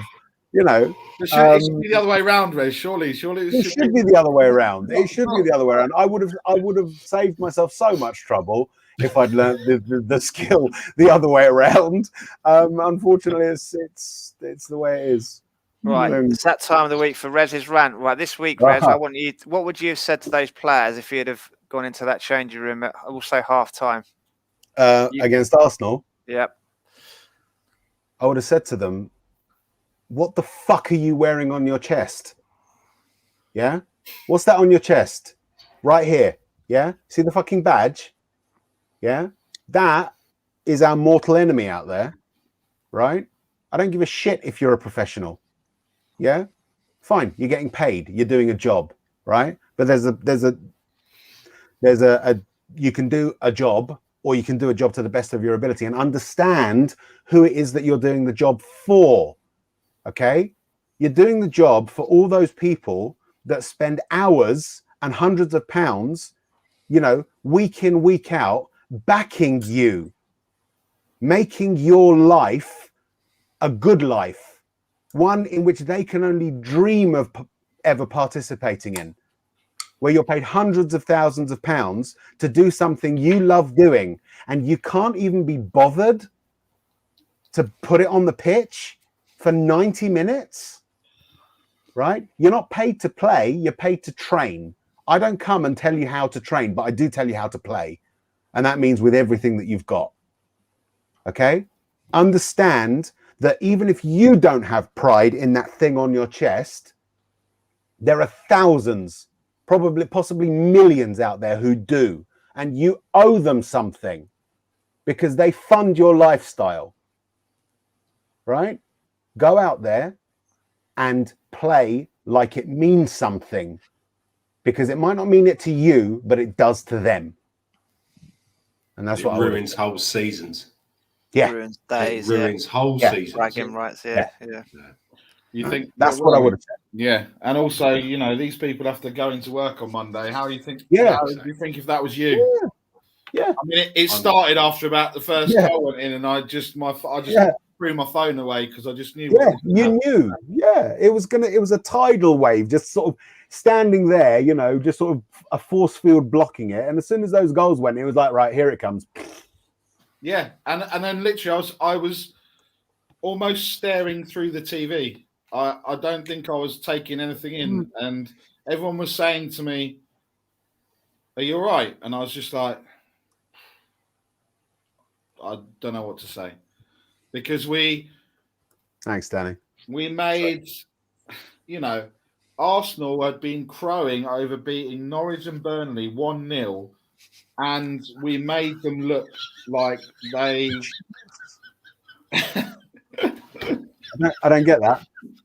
He's at work. That's his job. He just fired him to perform. Yeah, and we just made Arsenal look like the best team. Barcelona. Just, you know, the best team with the best players, and we're just out of nowhere. And then to see all of the videos, the Arsenal fan TV and everything else, it's just like, for fuck's sake, guys. Jose Mourinho always says with cup finals, your first task with a cup final is not to lose that cup final. You don't, before you even start about thinking about winning it, not lose that. So that should be the same mindset you go into a derby with, isn't it? Yeah. Do not lose the derby. It's bragging rights. It's the biggest game of the season. Absolutely. They're going to have to work hard to beat you, and we just parted like a fucking hooker's thighs, didn't we? And you just know that these wankers went home and forgot about it. Yeah.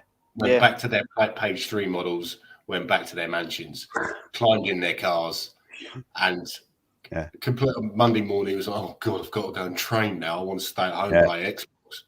Yeah. To be fair, if you saw Reguilon's missus, you'd want to climb on. Well, that was. I can't blame him, really. I mean, the thing is that it's the fact that the thing that really made me laugh was on the BBC, where they had a headline, "The next Wenger." Oh, please.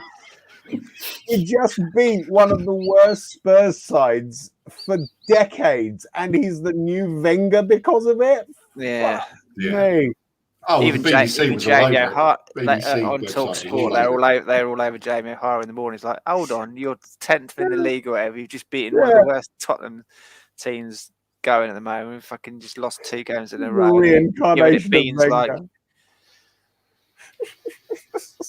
Yeah, long may it continue, eh?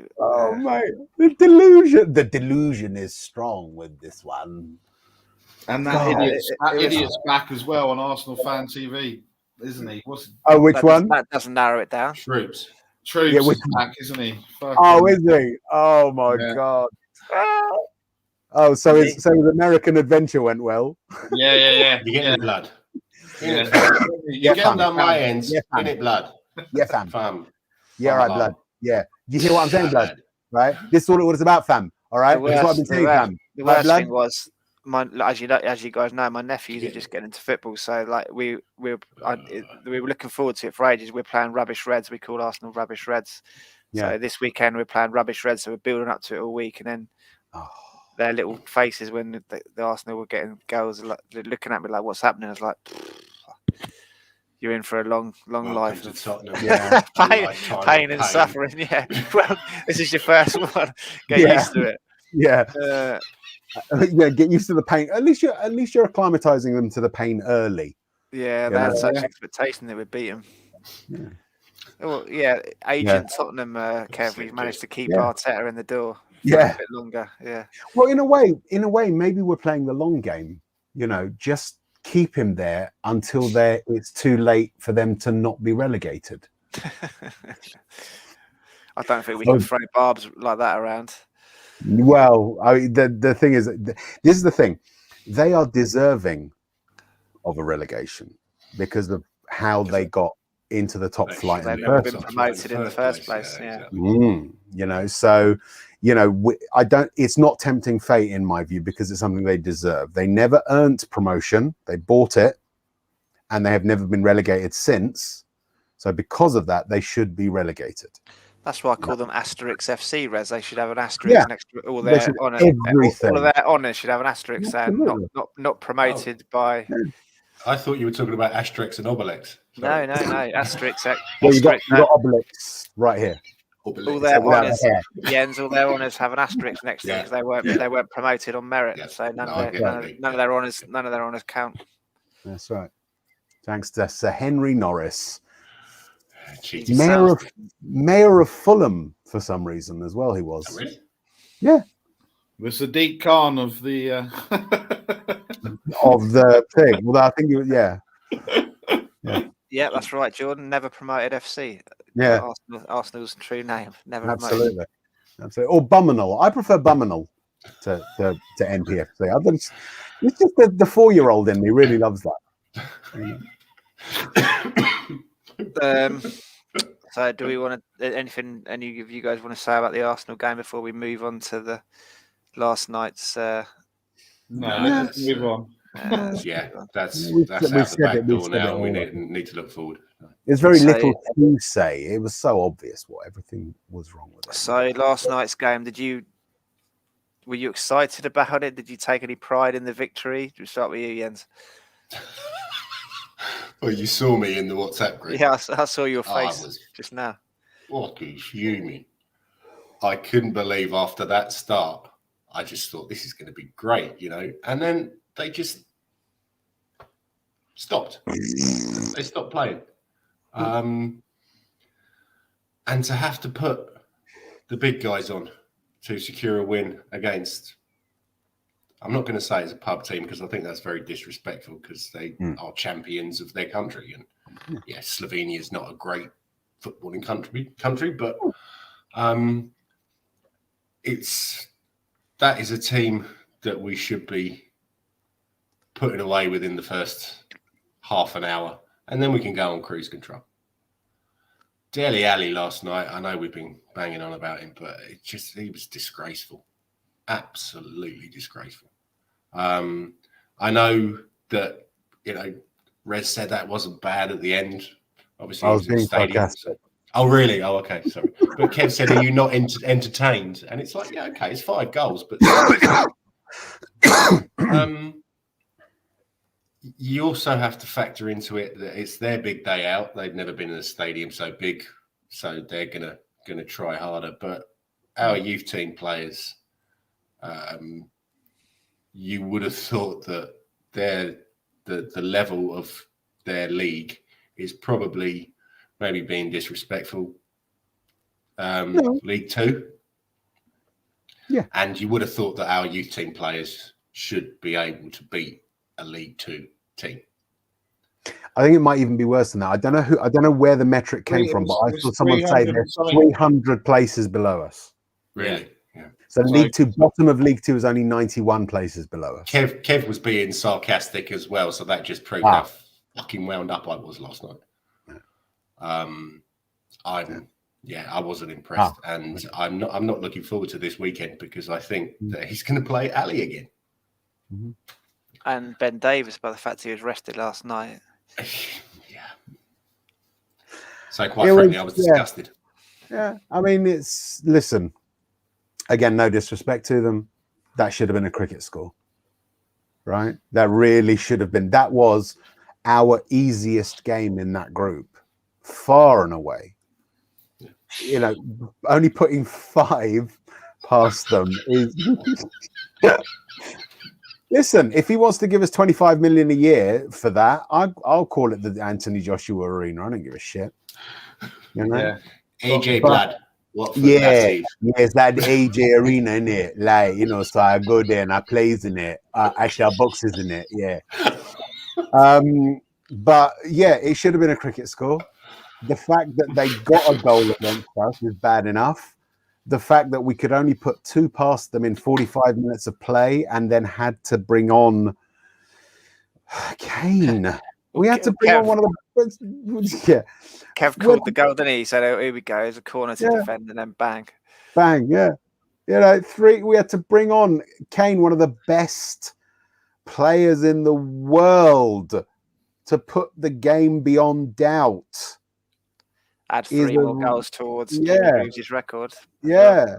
I mean, it was lovely seeing those goals being scored because I was right behind the goal, you know, or sort of just off to the side and let row 5, so virtually level. You know, it was lovely watching them sort of do it. You know, it's always lovely when the South Stand or the North Stand. It was always lovely seeing Tottenham score some goals. Yeah, we don't know what lovely seeing Tottenham score goals. Yeah, exactly.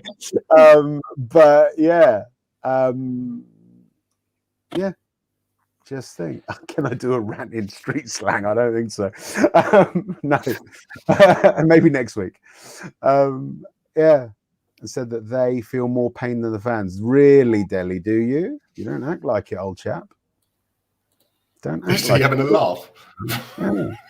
If you did, if I felt that pain after Arsenal, and I was a player, I would be doing more to show my pain.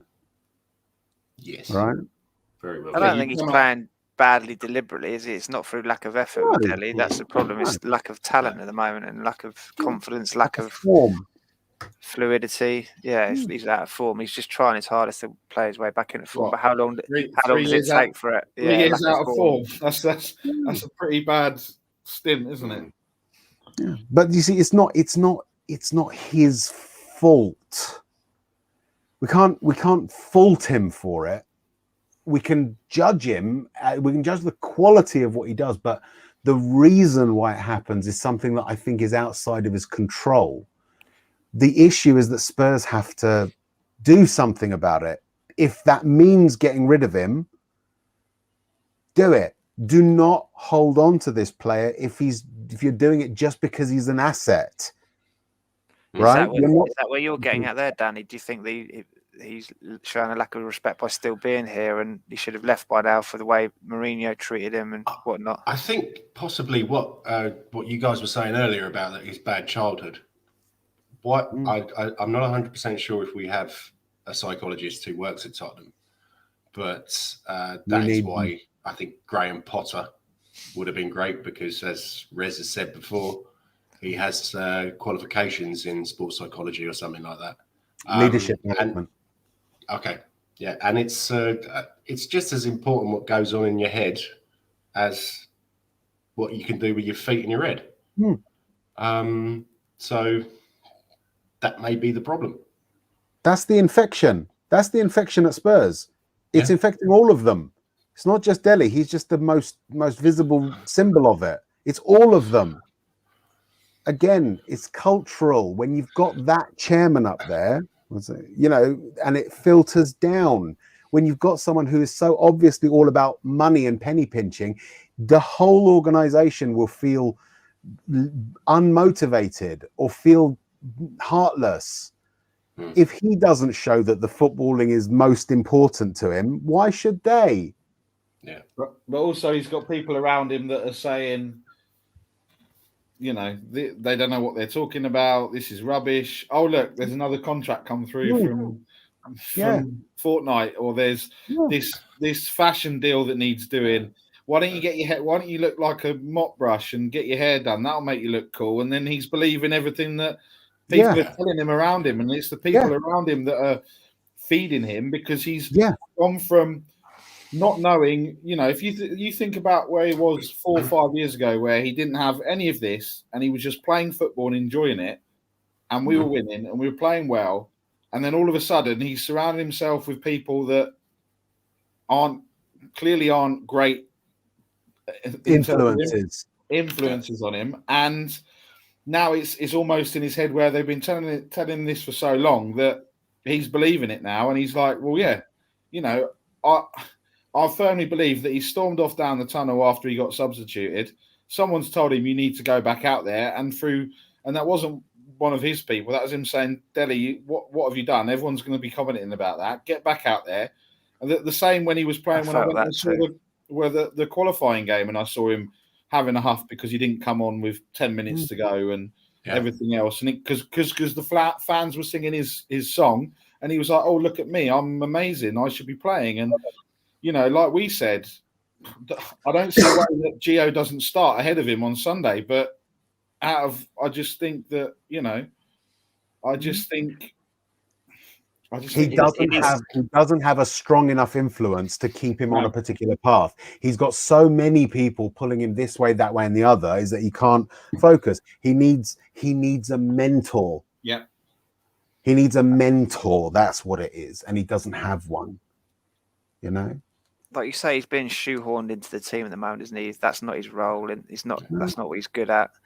He was good when Ericsson was picking out his late runs into the box, wasn't he? And even then, he'd have quiet games. You wouldn't see him for 89 minutes, and then he'd pop up with two headers against Chelsea. So he was never the best player. He was just a good box, arriving late in the box midfield, wasn't he? Yeah.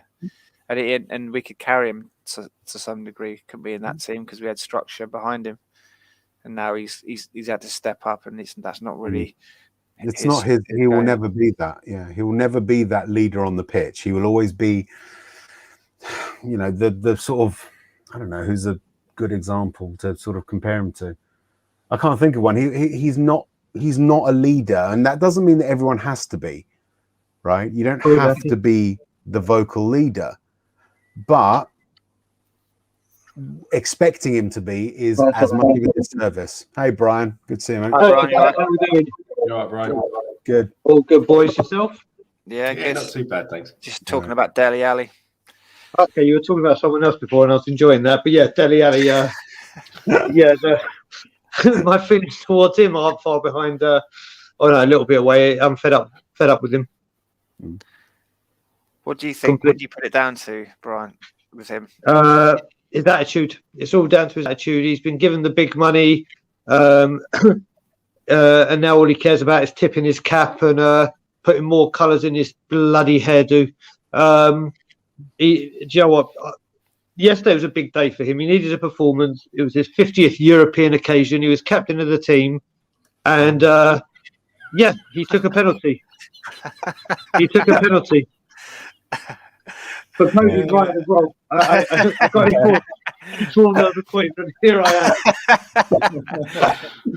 am. I don't want to play anymore. It depends what the subject is. Last time it was Aaron Lennon, so it depends what the subject is. General Spurs knowledge this time. So okay, be a good one. It's going to be play or pass as well. So you get your question, and you can either decide to play an answer or pass it to your opponent. But the opponent gets double the points if you pass the question. Oh my god, mate! I come into the right quiz. Yeah. I just texted Jens's missus to make sure that she moves all the nooses away from the living room. So it's man, I suddenly.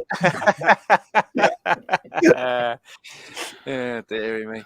What did you make of the performance last night at the end of it? Were you pleased with one? Were you pissed off at the way we'd played? Were you apathetic to the whole thing? Or Listen, it was against one of the worst teams I've ever seen Tottenham Hotspur have to play, ever.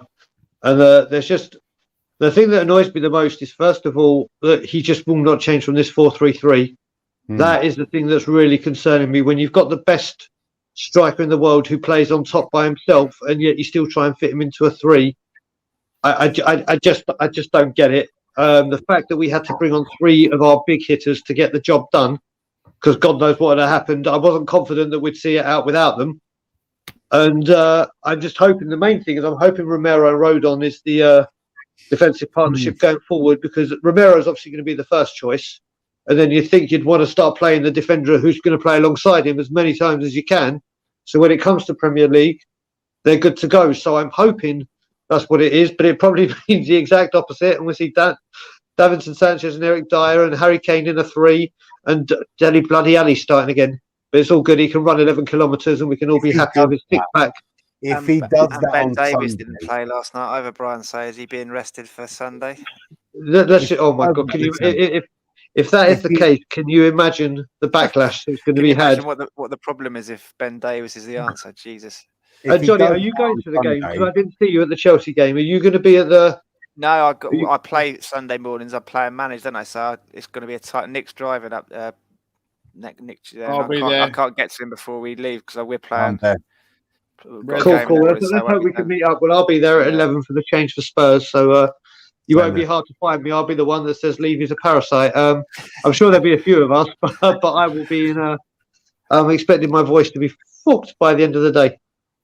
Absolutely, mate. Absolutely. I think Rez, you're going, aren't you, to the protest? Yep. Are you? I'll be there for the NFL one, though, Brian. Is it the Saturday or the Sunday? The NFL Sunday, one? Both the 10th. So it's Sunday's the 3rd, 10th, 17th, and then they're going to be doing it from every home game on. Nice. Fantastic. Well, at least this time we know there's going to be 62,500 people in the area. Yeah. So we're already 62,500 people up compared to last time. So that's a good start. Well, did you want to tell our viewers about what's happening, Brian? Tell your piece about what's happening on. Yeah, I mean, I've said it on quite a few channels. I'll just give the brief because I'm sure loads of people have heard it wherever I've been. Everywhere I go, I should start singing. There we go. So changes for Spurs is we're on Twitter. It can be found at Change for Spurs, and we're just an organizer or trying to get some kind of movement in the movement to get him out. It's just, I mean, just looking at the attendance last night, I know people don't want to go because it's a cop, but it just went to show. And from what I heard as well, he was actually giving free tickets out last night as well. There are people outside the pubs, like there was apparently near the bricklayers, there was 2 women dressed up in like full Spurs gear giving out free tickets just to fill the ground out. But he's doing it, mate. He may give tickets away for free, but people are going to spend in the stadium, aren't they? So we've got this group together that just want to try and get our club back because we're sick and tired of it. And listen, if you don't try, you don't get. And the time has come after 20 years, 1 trophy, all the lies, all the missing out on players. Enough is enough. Enough is enough. And look, we could be losing Nuno, and that's going to look even worse on him if he goes. And it's just, we're a laughing stock in world football. We are a laughing stock. And I retweeted something Simon Jordan said on TalkSport today when he said, like 2 years ago, we were having the stadium, we had the manager, we were in a Champions League final, everything was we were bringing through youth, everything was going right. And you fast forward 2 years, and all we've got is a shiny stadium that is hosting Anthony Joshua and Lady Gaga. Yeah. And funnily enough, they may be on the pitch, but they're not exactly the strength that we wanted on the field. So we're just going to try. Listen, I'd rather die trying than say we tried. I'll tell you what, Anthony Joshua against Lady Gaga would be a real top of the card. You know what? Lady Gaga probably would have given them a better fight. Lady Gaga probably would be more of a fight on Saturday. Isn't that ironic though? Anthony Joshua fights in Spurs Stadium and loses and puts the performance in like that he put in. It's just, you know. And it's just typical in a perverse way that Italy trained at the Tottenham Hotspur Stadium before the Euro finals. It's like, oh, okay, so So when we need the bad luck, you don't give it. It's like you give them the good. It's like, for fuck's sake. It's just enough. Enough is enough, and we're hoping. Listen, I mean, the Aston Villa one has been arranged spur of the moment after the Arsenal debacle. It was always going to be the NFL protest where it began, but enough is enough. Try and cause him maximum embarrassment, if nothing else, isn't it? With his fluttering his eyelashes at the NFL. It would be embarrassing. That's the thing. I mean, this is what I keep saying, Brian. It's got to be about it, pulling him into the limelight, right? It's got to be intelligent. It's got to be smart. It's got to be pinpoint stuff, right? That's what I'm hoping that, if I can be an influence in any way to any protest that it's about being sharp, not that sort of, I mean, yeah, we need the rah as well. We need the energy of it, but it's really got to get drill right through to him, right? Him, Lewis, get him uncomfortable. Get that fucking arsehole of his, right? Twisting every time he thinks about Spurs fans. Yeah, that's what it's got to be. Yeah. Well, you can see that things starting happening, especially with him now giving 5 tickets to members. He knows that the tickets aren't there. I heard a story in one of the groups I'm in today when one of my friends that they had a season ticket, he sits next to someone who's just had a grandkid 2 years ago, and they put them down for the season ticket list. They got an email this week asking if the 2-year-old wants a season ticket. Fucking hell. I've had 2 emails for my daughter. She's a junior member to win a Heineken bar. to go and drink beer in the Heineken bar. She's a junior member. Surely they can figure out how to. Yeah, how old they are. Yeah, mate. I mean, you know what? The way that the club has lost its direction, I tweeted it as well. At 7 p.m. on the day that Man City were playing PSG Champions League final, Tottenham brought out the top 10 Harry Kane goals in Europe because he's become our European top scorer or whatever. He hit a number, and it's like, well, wait a minute, you're going to show the 2 days before we play in the Europa Conference League, you're going to show Harry Kane's best 10 goals in the Champions League or the Europa League, and it's like, oh, come on, someone have. It was like a couple of hours after the Arsenal result, right? I got an email with my Enes Moura ticket, and it's like, seriously, guys, you really think that this is what I want to be thinking about right now? I know it was Ticketmaster that sent it out. Fine. 10% discount as well. Yeah, I got a 10% discount email the night of the. That's right. Yeah, that's well. The other thing you got to look at it as well is they haven't offered to reimburse the fans for the Arsenal game, which wouldn't have been. You know what I mean? It would have been. But you know what I mean by that is that thank God it would have been coach fares or long train fares. It would have been like an easy just. And not just that. I mean, when you saw this week as well about the West Ham new statue, and it's just like, oh, for God's sake. Will you just please? And Mark Noble going, yeah, it's an integral part of the club and it's great to remember history. And you're just like, oh, come on. Come on. And coming out the south end, with those massive hedges, put a statue on one of those. Can you imagine if Chelsea did Jimmy Greaves? Oh, mate, if Chelsea do a statue or name a stand, I think what makes it worse by that is he'll react to that and say, okay, we're going to do. And it's like, so wait a minute, you have to wait for Chelsea. Got to wait to do that before you listen to the fans. Yeah. You're going to wait to a rival, and not any rival. Have we actually got him to go on record yet and saying what this policy is? He just keeps saying it's not our policy to have statues. What is their policy? Why do they? Why does their policy state? Yeah, why? So I got the best tweet response to that was there's no sell-on fee. And it costs them to make. It costs them to make, because we're not gonna be the ones to pay for it. He'd have to pay for it because it's a statue on their property. But the stupid thing is, Wes, don't you think a load of people will go to the ground to have their photo taken? It'll be like an attraction. It's a marketing opportunity. It's that idiotic. Right next to the shop. Some might say, the worst thing is he's a great businessman. Yeah, he's not. I've said it before. He's not a great businessman. He's a good administrator, right? Preach. Yeah, it is like people say, oh, well, he's got a double first from Cambridge, Yeah, in land management. Yep, exactly. That doesn't make him a good businessman. Yeah, essentially, it's agricultural, right? And it's like, you can go, this is the thing, people say, well, he's got, they'll say, this guy must be a good businessman. He's got he's got an MBA. An MBA stands for a Master's in Business Administration, because there is a difference between doing business and running a business. A businessman is somebody that sees an opportunity and how to exploit it to generate wealth. Yep. A business administrator is someone who can keep a business ticking over and efficient. That is what Levy is. He is a business administrator. He is Correct. not a businessman. All right. So people that say, oh, well, he delivered the stadium. So could many people. It doesn't take special skills to build a stadium. It takes dedication. It takes hard work. And he does have that. I'm not going to take that away from him, but it doesn't take any special thing that other people don't have, right? But the key is, there's one area that I'm concerned about, Brian, with the change for Tottenham.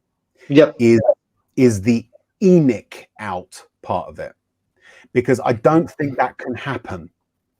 We can replace Levy as an executive. That is doable, because you just go and hire an executive at worst, right? Or like Ajax, Mark Overmars is their chief executive officer, right? He's a former player. So it is possible to get a chief executive to replace Levy, but I don't think there's any way we can get ENIC out. So I think that's where that focus has to be, is saying either change Daniel or find someone who can do the job properly.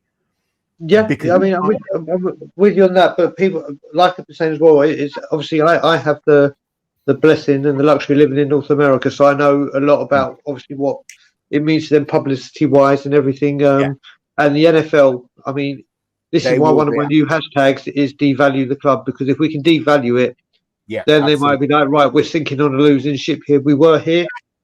Let's bail out while we can, and if we can get the NFL to even throw a warning shot at Tottenham, it will send a lot of other companies that back them into it. Yeah. And also in the stadium, as Stelios said, actually, and I use this point a lot, but Stelios was bang on the money here. If you're in the corporate boxes and you spend a lot of money for that, and you take your clients and you're whining and dining them, and it's a great experience, all right, the football's crap, so it's not that, but I mean, you take them to the stadium. But if you're going there and all you hear is like the sugar days, like boo, boo, leave, those clients are going to be like, what the client's going to be like, I'm trying to bring clients here to give them a good experience. Absolutely. What is going? So it's all about devaluing the club. The only way we get ENIC out is devaluing the club. Yeah. Well, I mean, for me, I don't even necessarily need ENIC out. I don't need it. I just want Levy to operate like a football man, right? Operate like a fucking football man. We can have the best of both worlds. ENIC can have their shiny bauble. They can have it, as long as I don't expect a league title every season. I don't even expect the cup every season. I just expect us to be in the conversation season in, season out, because we're the 6th biggest club in this country's history. We should never be out of that conversation, ever. Exactly. Right? The thing is, as well, I said, and people keep asking me, like, if he did it next season, he went all gun blazing, we dropped 300 mil, we did this, we did that, would you then turn around? I'd be like, nope, because there's always an ulterior motive. Longer down the pitch, there's the Super League that he's got in the works, or something, and I just even if he did start, he'd never get the trust back with me ever. I can understand that, mate, and that's why the thing is, this is the thing. It's about ENIC being the silent partner, being the silent chairman, if you like, or the chairman that doesn't interfere, just lets the club run. If they want to draw revenue from it, fine. If they want to sell it at some point, fine. If they just want to leave it so they can borrow against it to fund their lifestyles, fine. As long as the chairman, the person who is the ultimate responsible party for the thing that is Tottenham Hotspur, is prioritizing football, who cares what they do with the rest? Well, look at United, Rich. I mean, they know what the Glazers are doing. They know what the Glazers are doing. They're pissed off. They got into the stadium. They get Sancho. They get Sancho, Ronaldo, and Varane. And that's like, there you go. There's your summer shopping. We'll give you that. And you protest, and they're protesting like that, and they get players like that. and we get and we don't get shit. We get a Royale with cheese who costs more than Tomiyasu. Yeah, who's seemingly already settled and part of the Arsenal squad. Yeah. Whereas Royale has only made a couple of appearances. We don't know what he's like. He's been inconsistent so far. Obviously, it's the beginning, but we could have had Tomiyasu. We signed him as a right back and played him as a right winger against Rennes. That's just typical Tottenham. We buy Bergwijn a right winger and we play him at right back. It's the Tottenham. I don't understand. I know Wenger used to change Henry from a winger to a striker or this to that, but it worked. Yeah, we just mix and match. It's because he recognised that Henry could be an effective striker, and did that.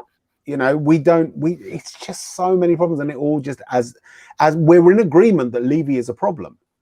I just think it's a question of just getting him away. Forget the rest of the shit. I don't care about Enoch. I really don't. I just want a proper chairman at the thing. I want us to be spending more than 40% of our fucking turnover on wages. I bet we didn't think it would go to shit so soon, did we? We all felt that Nuno wouldn't be backed and it would go to shit, but I didn't think it would be this quick. This quick, so quick, yeah. It's quite remarkable that Nuno is taking some flack for it, isn't it? Because we knew he was on a hide into nothing all along, didn't we? Well, he hasn't positive thing from last night, just to say, Gio's finish. Yeah. I didn't think and it's set up for Kane. Sorry? There's assist for Kane as well. Yes, yeah. So, but can he do it? Can he do it in the Premier League? Can he do it on a wet Tuesday in Stoke? And he completed 90 minutes last night as well. Yeah, that's the most remarkable thing, that he completed 90 minutes as well. Yeah. But can he do it against the Premier League opposition? Because that's the thing. That's where he's been inconsistent. Against lower level thing, he turns it on. Will he now use it as a springboard to turn it on against Premier League sides or better quality opposition, without disrespect to Mora? All of these problems, all of it stem from Levy. It's cultural. I've been saying it for months. I've been saying it for years. It's cultural. Get Levy out of the football side of things and he can do what he wants. As long as he doesn't sabotage us, obviously. Isn't that what the appointment of Paratici was supposed to do, though? No, I don't think it was. Because, again, I'll go back to Ajax, right? Ajax have got the CEO, who's Mark Overmars. They've also got the technical director. I've forgotten who it is, who sits underneath him. And then above, no, Van der Sar is actually the president, who's sort of technically the figurehead above Mark Overmars. Exactly, but it's football. Exactly. We don't. We've got Levy, who's never played football. Donna fucking Cullen, right? who hasn't played football. Is that her Christian name, Rez? It will be when I talk about her, right? When he's not right. Back up, sorry. Right. Donna Cullen, who's basically the Metatron to Levy's God, if we're referencing Dogma, right? Who's always there. Her influence is always there, right? All the sort of marketing, all the thing, it all comes from her. She's Auntie Donna to Cousin Levy, right? Cousin Daniel. Yeah. We don't have football people in charge of the club, and we should, right? And Paratici is a good step in terms of the concept. Whether or not he's the right person is a different matter, but that's fixable. If he's not the right managing director football, fine, change him. Nuno's not the right coach, fine, change him. But as long as above that, we've got that culture of finance. It doesn't matter. You can have God as the technical director, right? It's not going to change anything. And we can change managers and we can change players and we can change until we're sick and tired of it.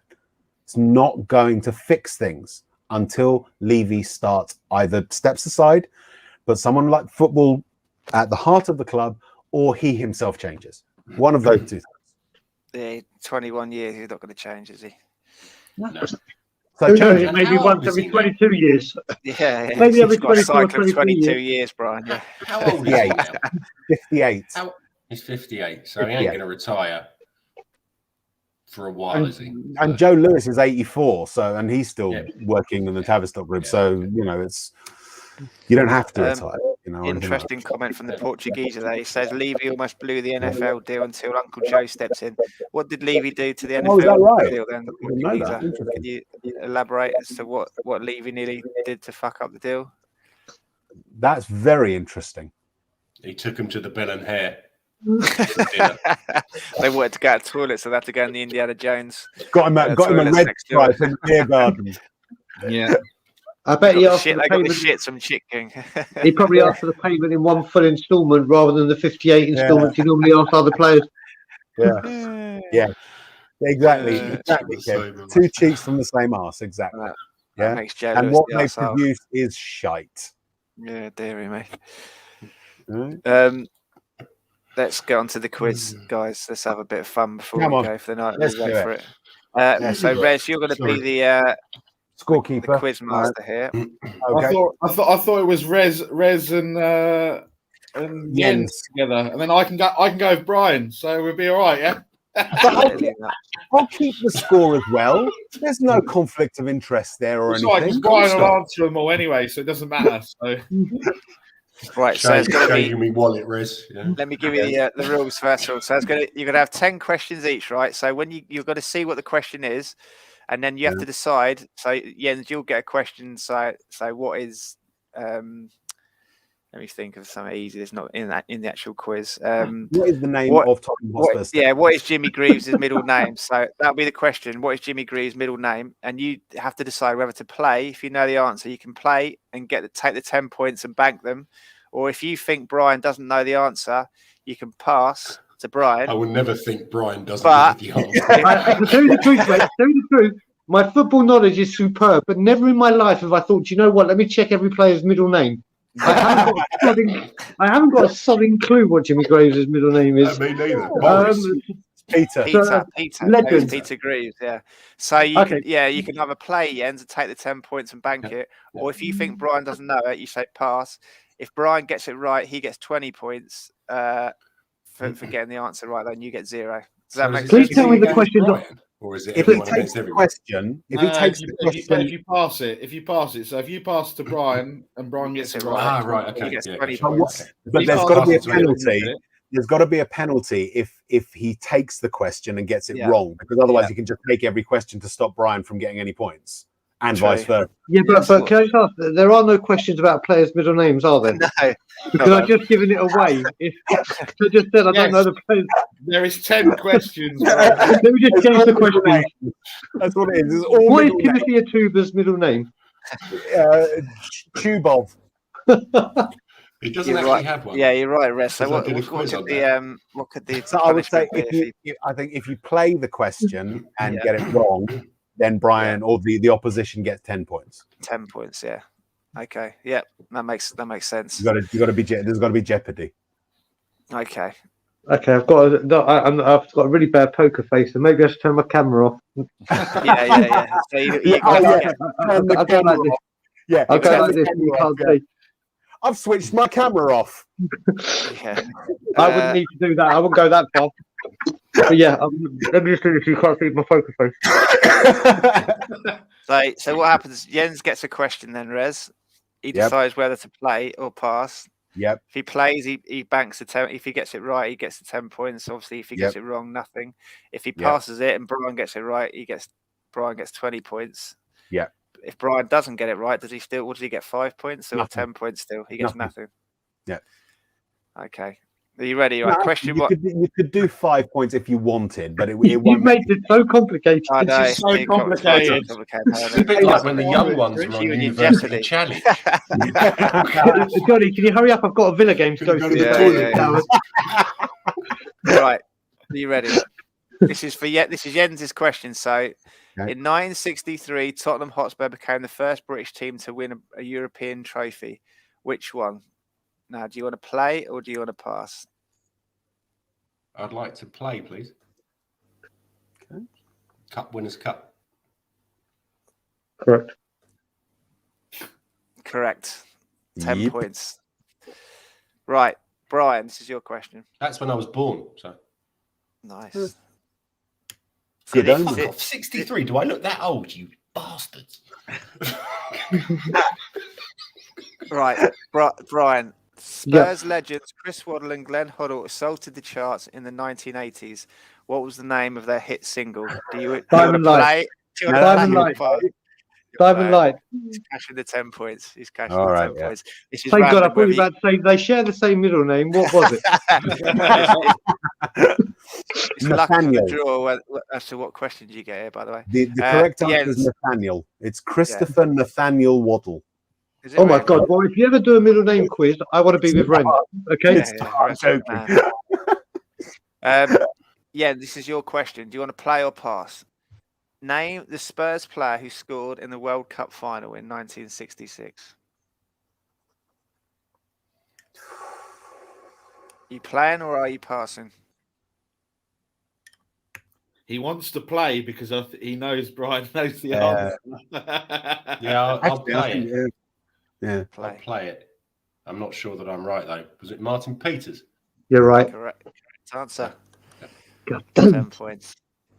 And I ain't even English. Come on, fellas. Yeah, bring it. Yeah. Right, Brian's question. Are you going to play or are you going to pass? What was the name of the club's first manager in their history? Oh Jesus, goddamn fucking Christ! Ooh. It's a tough one. Passing it, surely then. Oh, is he? Dun, dun, I'm dun. gonna have to pass it. Oh. Yeah, you got an option of 20 points here. Jens, 20 points on the line, son. Come on. I'm not 100% sure on the first name, but was it Armitage? No. Okay. Oh. Frank Brettel. Frank. Brett. Right, yeah, of course, yeah. I used to drink in the same pub as him. Yeah. Mate, why am I not surprised that the word drink came up with that answer? In 1963 when you were born. Absolutely. Yeah. Right. Each question is Jens. He was So saying, does no one get any points there then? No, 0 points for Okay. everyone. Okay. So Jens's question: which former Stoke City striker starred for Spurs in the early 1980s? And I'm going to leave it at that. I'm not going to read the second part because it gives the answer away. Which former Stoke City striker starred for Spurs in the early 1980s? Garth Crooks. Yeah. Correct. Garth Crooks. Yeah, Garth Crooks. Yeah. Garth Crooks. Not the country and western singer, Res. No, that's it. Brian's question. For a second. I knew it was Crooks, but I've forgotten his first name. Brian, are you going to play or pass? How many goals did Jimmy Greaves score in the league in the 1963 season to become top scorer? Was it his? I'm just trying to work out. Was it his first season? 61. 62. So we won the league. Season, wasn't it? Yeah, Okay, so season. I think I'm going to play it just because I know this number and I can't remember if it was his first season or second season. 37. Correct answer. Yeah. Correct answer. Whoop, there it is. Oh. If you said no, that's wrong. I'd have the right mug. Right, Jens's question. Which Spurs manager famously commented, "Paul Miller will always have a place in my team"? Birkinshaw. You playing, are you? Yeah, sorry. I'm playing Birkinshaw. That's the incorrect answer. Oh. Should we pass it over, Res, to Brian?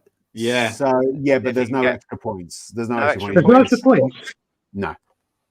That's a bit Okay. Oh, my harsh. God. Surely Okay. yeah, you got 10 points on the line, surely, in there. No, because You he's get a already wrong got 20. answer. He's already got 20. So from what's it called, getting it wrong. Does he? No, he doesn't get 20, does he? For Jens gets it wrong. If Oh, you that's yeah, Bren's idea. Yeah, Okay. sorry. Yeah, I've no, got 20. okay, No, yeah, no. 10 points if he gets it. 10 points if you can get it right, Brian. Yeah. Read it again because I've just got to try and work out who was the manager that said. Which Spurs manager famously commented, "Paul Miller will always have a place in my team"?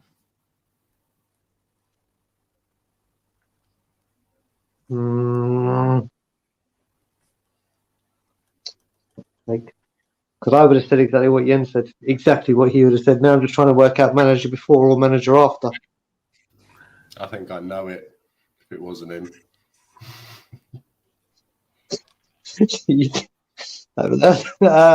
Oh, mate. I don't lose any points if I get this wrong, do I? No. Okay, so okay. After Birkinshaw was.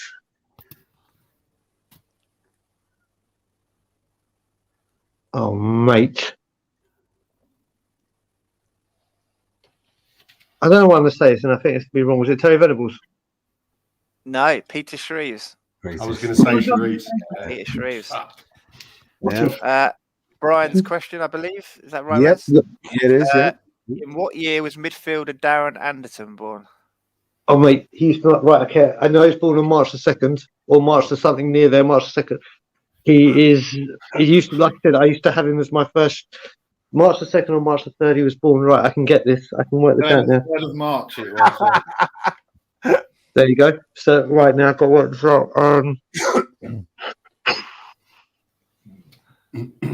I'm going to say when I was 1976. No. Jens, No. are you gonna Jens is going to take an answer for 10 points. Oh, wait a minute, was that my question? Yeah. Yeah. Oh, bollocks. Oh, you could have passed, couldn't you? I think Should've I've gone just the wrong passed way. it for 20 points. We got it wrong. Surely he's older than me. I'm gonna check it on Google now because I need to know. I'm not going to say anything. And I'll have my phone here so you can see I'm actually looking at Google, not. Playing, no, it was 1973. Oh yeah! Oh, 1972. 1972. Oh, thank God! I only got Darren printed up there, so well done. Right. Whose question is it? It's Jens, because I forgot to pass because I'm an idiot. Right. Who scored Tottenham's first ever goal in the Premier League in its inception in the 1992-93 season? You going to play or are you going to pass? Oh, my poker face has really gone now. Yeah, good acting, Brian. Teddy Sheringham. You're going to play then, are you? Yeah. Yeah, I have Brian? no clue. It was a Scotsman by the name of Gordon Jury. Earlier, yeah, Jukebox Jury. Jukebox Jury. 20 Yeah. points. No, 5 or 10. Sorry. Oh no, sorry, 10. Yeah. This Then one it's- you complicated it. So this is what I'm. You just got to get used to it, Nick. You just got to play it a couple of times, and then it's all just normal. It's like Monopoly. No, it's definitely not like Monopoly. Right. Brian, are you going to play or are you going to pass? By what score did Spurs win their 5th FA Cup final in 1967? Play or pass? Pass it. Good question. I know reverse psychology, and if that is it, that is. It's one of two scores, and I know whichever one I say is going to be the other.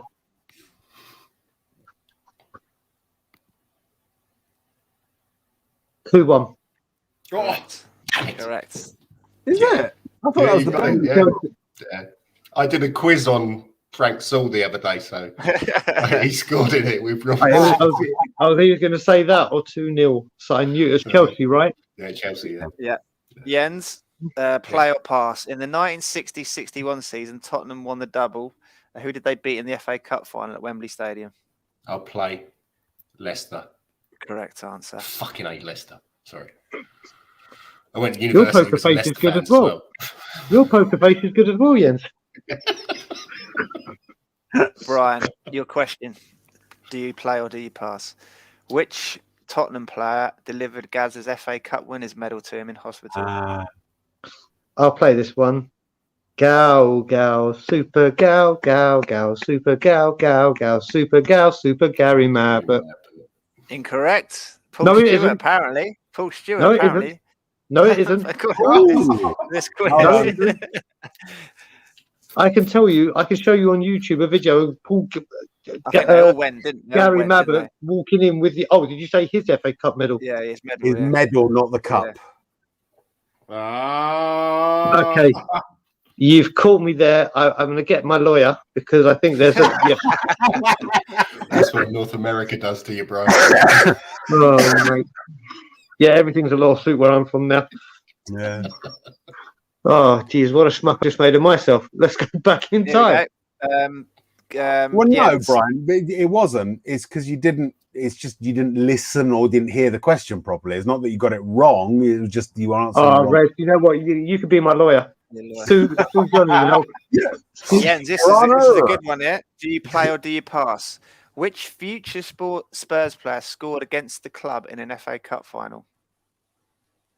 Which future Spurs player scored against us in an FA Cup final?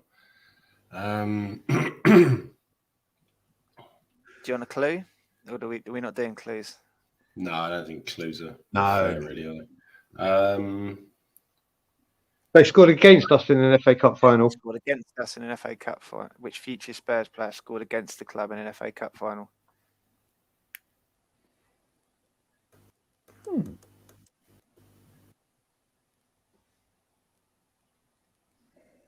I'm going to pass.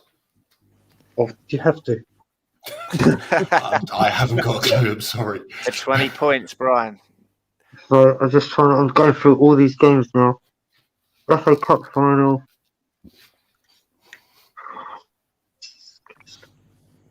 Right, no one was on the Coventry team that scored against us, that went on to play for Spurs. In Man City in 81. Wait a minute. Was this person playing for QPR at the time? And was his name Terry Fenwick? Correct answer. 20 points. Yeah, I mucked up with the map, but when I listened to that question very, very closely. Whose question is this? Brian's, isn't it? It's Brian. Which Spurs player scored a memorable goal against Ipswich Town from the halfway line? Jason Cundy. I'll play, by the way. Correct answer. You sure you don't want to pass it? No, Jason Cundy was what is my safe word. I was passing it. No, look. Jens, play or pass? From which club did Tottenham sign Robbie Keane in 2002? I'll play Leeds United. Correct. Can I just ask, why have I got questions such as who is Spurs' first ever manager? It does seem a little bit unfair, doesn't it? But you're still leading. You're still leading, Brian. So I wouldn't worry. Am I? Okay. Yeah, still winning. Yeah. What's the scores there, Rez?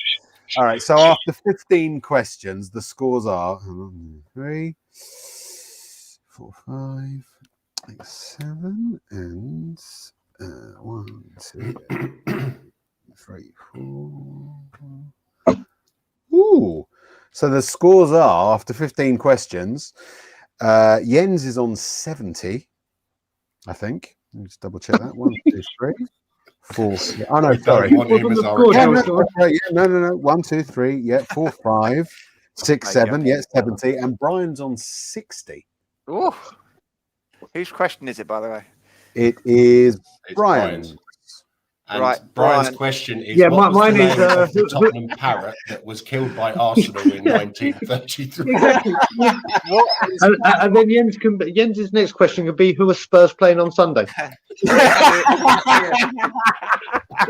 Brian, are you ready for your question? I think so. What is Nuruddin Naybet's middle name? Oh, yeah. It's not really. Who was the regular Spurs goalkeeper in the double winning side of 1961? Do you want to play or do you want to pass? Oh, Jesus. Just before Jennings. Oh, no, Jens is going to know this one, so I'm being very... Mate, please. No, I see this reverse psychology bullshit is starting to get to me. Sorry, I'll shut up now. See, the first goalkeeper comes to my mind is ages ago, and I'm sure it's not him, so I'm not even going to bother saying him. Oh, but it's going to be him, isn't it? I'm going to have to pass. Jens for 20 And points. if you say the name, I'm thinking in my head. Brown. Correct answer. Okay, I wasn't. I was thinking. I must have been thinking way prior. I was thinking Ted Ditchburn, but that was way He earlier. was 51, wasn't he? 50-51 Ditchburn, yeah. So I had I just had the wrong decade. I had the right years, just the wrong. And did we win? No, we didn't win the double, but we won the league. No. Won the Right. league. When he was playing. So. Oh, I've got to pick up. So you've got to fuck up some answers here. Jens, in the 1984 season, Spurs played a mid-March game against Liverpool at Anfield. Which player famously scored the only goal of the match, which finally erased a long-standing record for games between these two clubs, the Titanic record? Who scored the goal that ended that got the first win in 73 years? I'll play. That was Garth Crooks. Correct. Not Garth Crooks, but Garth Crooks. No. Oh, I need to really get some points here. Come on, let's see the questions. Can you give me some questions more around my time zone, please? Rather than fucking. Right. What is the nickname of Tottenham Hotspur Football Club? Do you want to play us? Legoland. Correct. 60 points. Right, Brian, your question here. Tottenham hit 5 goals in a league game 3 times during the 2004-05 season. But who were they playing when they conceded 5 goals that season? 2004-2005 Arsenal. Correct answer. Yeah. He's still in the game, guys. He's still in the game. That one's too easy. Just go on the next page. Can you give Jens one a question on Paul Gascoigne that he don't know? Like a really. I need him to pass one. I need that him story when he shot Steve Sedgley with an air rifle. Right, yeah. That's when he took the ostrich into Steve Sedgley as well. Your question is, which player did Paul Gascoigne shoot with an air rifle in the 90s? What is Paul Gascoigne's favourite metatarsal? Dear. Right, Jens. Which team played Spurs in the first ever game to be played at White Hart Lane? Oh.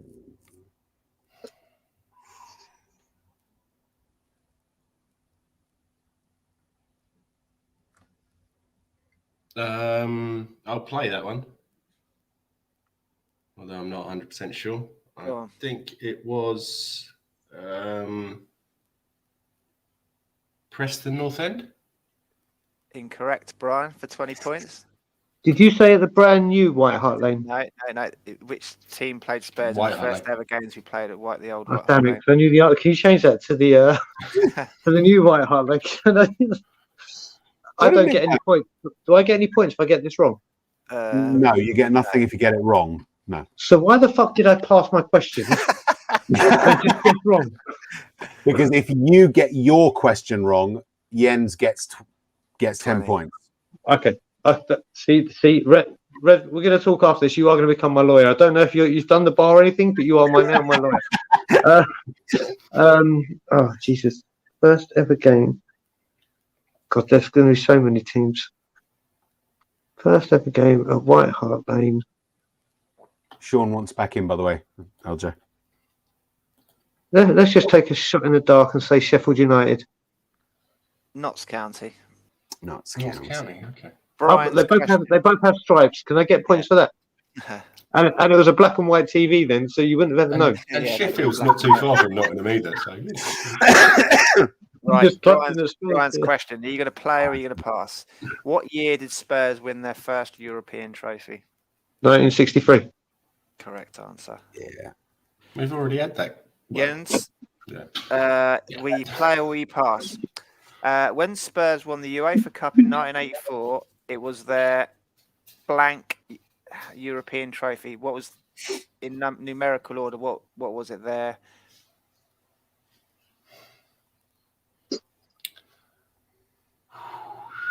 I'll play that. Third.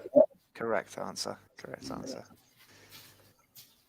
Brian, who captained the team in the 1984 UEFA Cup final? Say that again. Who captained the team in the 1984 UEFA Cup final? Roberts. Yeah. Correct answer. How many questions is that now, Rez? 22. How many questions we got? Don't know. Can we just keep going till I win? Yeah. Run out of We questions. could be here all night. Yeah. Should we go to 25? Yeah. No, that's uneven. That's uneven. It's got to be an even number. Let's have 25 each and go up to 50. Jesus Christ. 30 then? 24. Yeah, let's go to 30. Let's go to 30. The missus Gotta is find some giving more me questions there, extreme Let's go to 30. dirty looks. So what's the score at the moment, Rez? Oh, God, I'm going to have to work that one out again. Right, so Jens is on 10, 20, 30, 40, Barry- 50, 60, Barry wants to come back 70, in. 90, 100, realise he'd gone. 110, 120. Right, so Didn't realise I'd gone. Thanks, mate. No, I've got it. I've got it minimised to the screen with the questions on. That's why I've been doing so badly. I've got my mascot back now. Now I'll start looking at the table. 40, 60, 70, 80. I'm 40 points behind you. You are indeed, mates. You are Holy indeed. mother. Okay, let's go. Got to find some questions here. Hang on. Yeah, I need some more questions from sort of 1882 and stuff like that, just to even it Yeah. up a little bit. Not like What was Ted Ditchburn's dog called? All right, I've got a question. I've got a question. Dave. Yeah, I've got a question. Dave. Yeah, I've got a question for Jens. In what year did Spurs turn professional? Oh, that's a good one. 1912. You're playing it, are you? Yes. That is incorrect. Brian? So, right. I can't remember now. Do I get points? Yes. Yes, You get it you right. get 20 points. You get 20 points. No, you I've get said 10 if technically you get it it's right. in passing today, yeah. All right, so let's work this. Let's work that. 1901 as a non-league. So we're deeming professionals once we got out of non-league and into the. Yeah. No, that was no. Professional is when our players were professional football players, as in we changed our status from an amateur club to a professional club. Once leave it. That we don't know that date. It's wait till We leave were yourself the club. third- we were the third London club to do it. Yeah. Oh Jesus. Oh, this is going to stand in the dark. I think it's going to be a little bit. 1901. Do I go a couple of years earlier than you, or do I go a couple of years later than you? You said 1913. Let's go 1912, I said. 19. Let's go 1915. That's incorrect as well, I'm afraid. That's The year during was the First actually World War. the year is 1895. Oh Jesus Christ, we were well off. Yeah. Oh, right. Okay. Yeah. Yep. That's when we first started. yeah. I was actually with the Well. third London club to do it, 1895. I got 40 points for being closest, yeah? Yeah. Even though I went later. No, he can have 100. Go on. And Rez, when you go back to dirty looks, sorry, not Rez, Jens. When you go back to dirty looks, it wasn't the looks that you were hoping for, right? Jens, Dirty looks. you were saying you were getting dirty looks from the missus, but it wasn't the looks Ah, that you were hoping Yes. for. No, not those kinds of No, dirty. no, unfortunately not. No. Unfortunately, or fortunately for your missus. Unfortunately, it wasn't. proper Susie is dirty looks, much more subtle than that, Nick. Okay. I'm Yeah, trying to she's find like, some get your- decent questions. Get your kicks off. Come on, chop. chop. Yeah. Okay. Right. Question 24. Go on. No, I'm waiting for Jack. Oh, he went for me. Oh, right. Well, You had all this time, he was filling in for you. All right, Asking questions. It's Brian's Okay. No. Question 482. Brian will win. I'm here for 4 weeks more, so we can carry on. I've just got a chance. yeah. 8 years later. 8 years later. Trying to find some Exactly. questions for the answers as well. 46,012. During the war. You're in a war.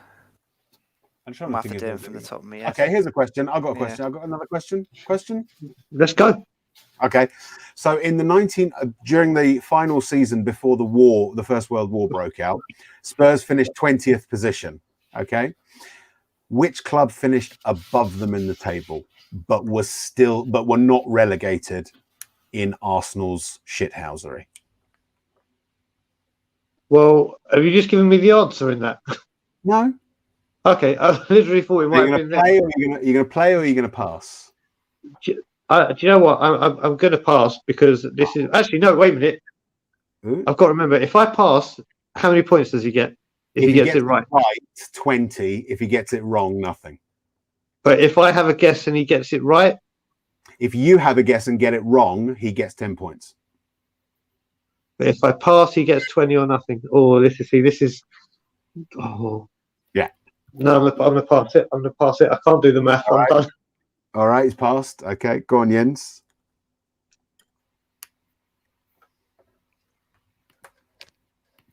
You've muted yourself. Yeah, so you can type on Google and cheat.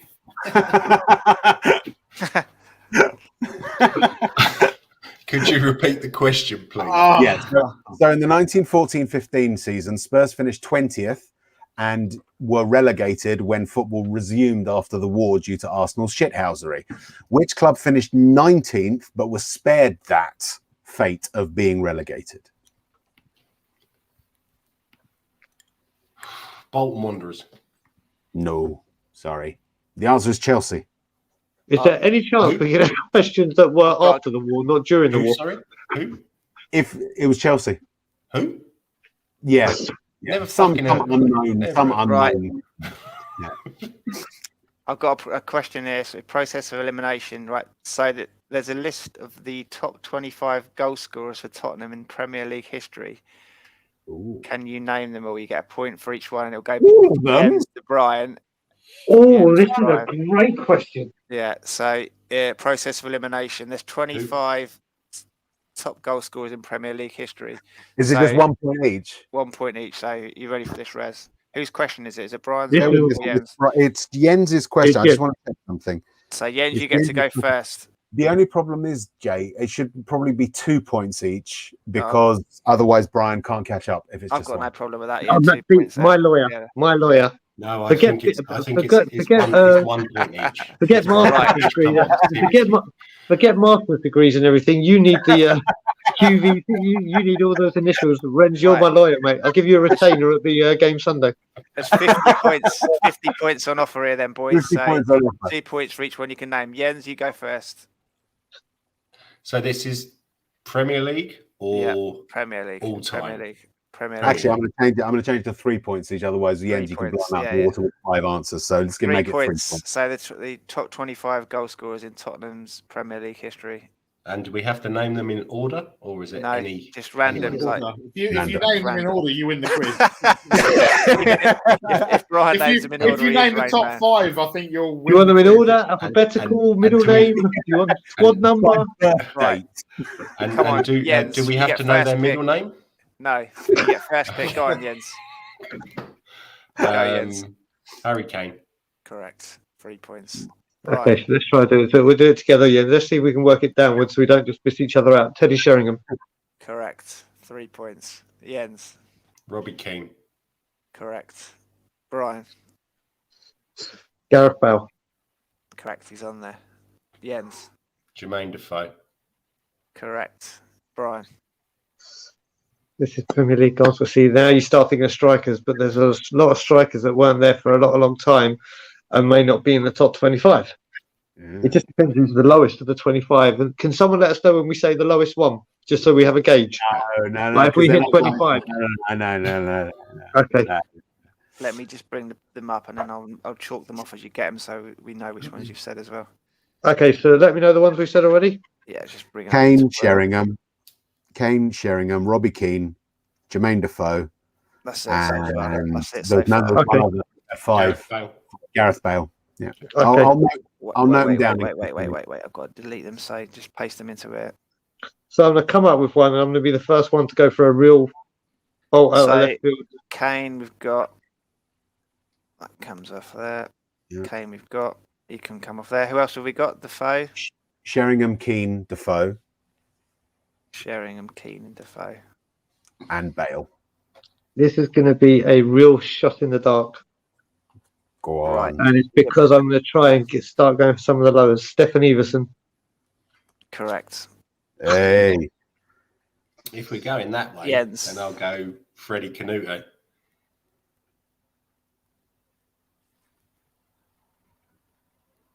Fucked it. Just going down the list. It's not on there.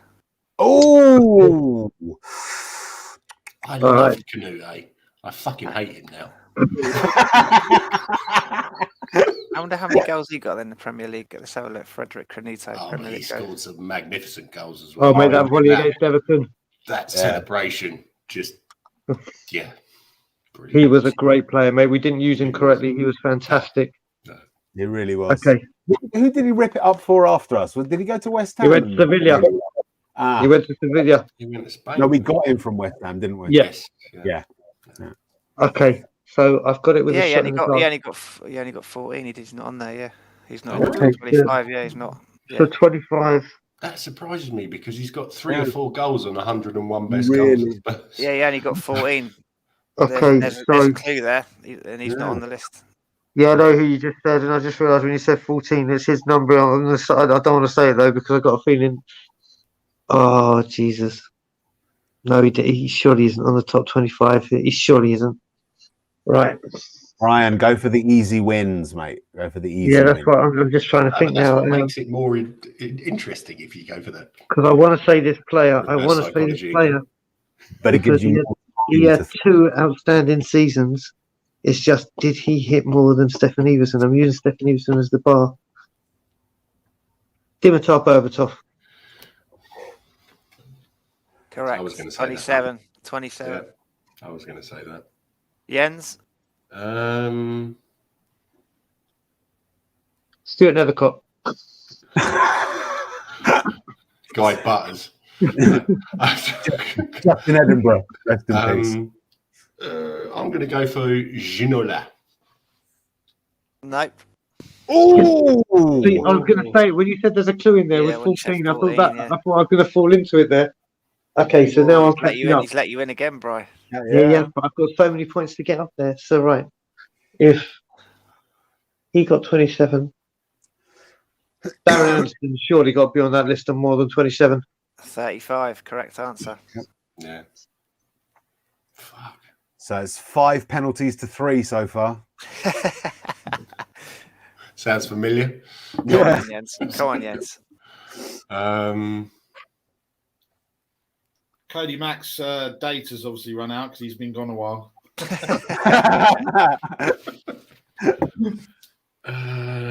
Right. Yeah, can you look at the screen, please? Jurgen Klinsmann. Yeah. This is quite convenient. Stop cheating, guys. I'm not. No. Jurgen the German is obvious. Jurgen's correct. Yep, correct answer. Okay, so Jurgen was on there, yeah? Yep. 30 goals. Someone say Musa Saib. No, I was going to say my name is You've still got 16 players left on there, boys. There's plenty left. We still. Yeah, we've only had 9 correct answers so far, so you've got a fair So, few. so what time? Hang on, what time's the Villa game kick off? Yeah, who goes it? Jens, isn't it? Come on, Jens. No, he just said Klinsmann. Oh, he's got Klinsmann. Brian. Brian, yeah.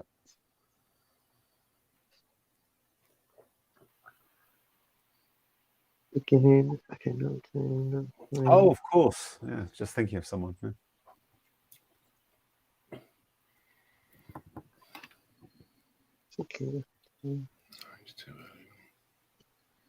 Oh no, I want to go for this shot in the dark, but 20s. I don't think he did it.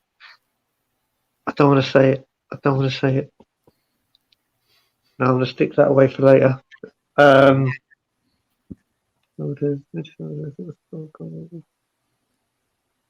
Oh, for crying out loud. Why is it so hard to think of it? Okay, and I don't know why I'm saying this, and I'm probably going to regret myself for saying this. Chris Armstrong. Correct. 48. I was going to say, yeah. That's just who popped into my head. Jens. See, that's why you're my lawyer. Look at that, you're already... We're on the same wavelength, man. Okay, what's the scores on the doors? At the moment, it is 6-4 So that means that Jens has a grand total of 132 points. Brian has closed the gap somewhat and is on 98. So he can't. Okay, but this is just one question, isn't it? This isn't the final question. This was your. Thank God. This is going to be the final question. This Oh, is going to be the final question. Yeah. Can I still catch up then? 28 points behind. 3, 4, 5, 6, 7, 8, 9, 10, 15, 45 points on available. 45 points available. Yeah, you can. And he's 28 behind. We can up it to 5 points each if you want. Let's do that. All right. Where the fuck is my lawyer? Sorry, from East Mate, Enders, you've been on the screen with him long enough. You should have snapped him up before. Come on. Very true. Yeah. You had all this time. Right, come on, Brian. Come I'm on, bored come of on, Jens let's go, now. No, it's my Finish go. him. Come on. Finish It's him. my go. My go. Les Ferdinand. Correct answer. 33. 33 goals. Did you score that much? Yeah. Yeah. Okay. So Ferdinand. I wasn't going to use him. Come on, Brian.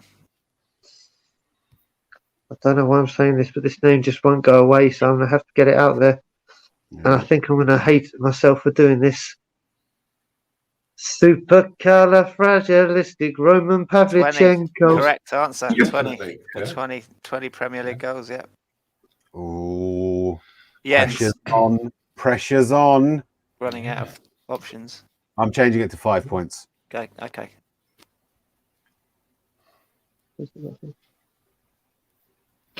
Jens, are you there? Yes, I am. Yeah, sorry, I'm just thinking. Brian's got one by the sound Oh, of it. yeah. I think I have, but I don't. It's a real. Because I'm now trying to think of this methodically. I Mido. can't believe he's. Mido. No, incorrect. Oh, screws it wide. Oh, Brian. I've got one. So this guy, I know he scored over 20 goals, but I don't know if that's combined Okay. or just in the Premier League. And oh no, do I use him? No, we'll go back. We'll go back. We'll go. No. Rafa van der Vaart. Correct. Rafa van der. 24 goals. Oh, Yenzi. Oh, Aaron Lennon. that was the one I Correct. was just thinking. That's the one I just 26. said. 26. See, that's the one I just said with 22. Peter Crouch. Well, Crouch is not on there, you know. Let's just Google it to check. Ooh. Maybe he must have scored less than 15. That's- No, he scored more than 15. I he thought scored more got than 15. that. he must have scored more than that. It's not on there. Let's have a look. No, Well, if he's not on there, I'm sorry, I'm calling my lawyer. Hello, Barry. Barry. Nick, you're my lawyer from now on. No, my luck, he scored No, 14. he only got as well. 12 goals. He only got 12 goals for Tottenham. Oh. Shit. You're joking. Yeah, 12. yeah. 12 goals. 73 appearances, 12 goals. Wow.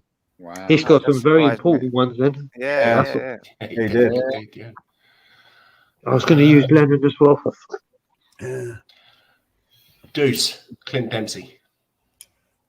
Incorrect. Surely not. Yeah. Incorrect. What? Incorrect. Oh, incorrect. I thought you said correct. Incorrect. I was No, about to have a heart incorrect. attack. No. Brian. They're missing wildly now, chaps. Can I just You're ask missing how many wildly. we've got You're left? also missing obviously as Yeah, well. you've got 1, 2, 3, 4, 5, 6, 7, 8, 9, 10 left. Who've we got? Who've we got? Rez, have you written them down? I've No, been I've not deleting written them, them down. Nick, on the screen when they say them. Okay. So I've got the ones that they haven't said left on the screen. There's some Okay. big players on there still.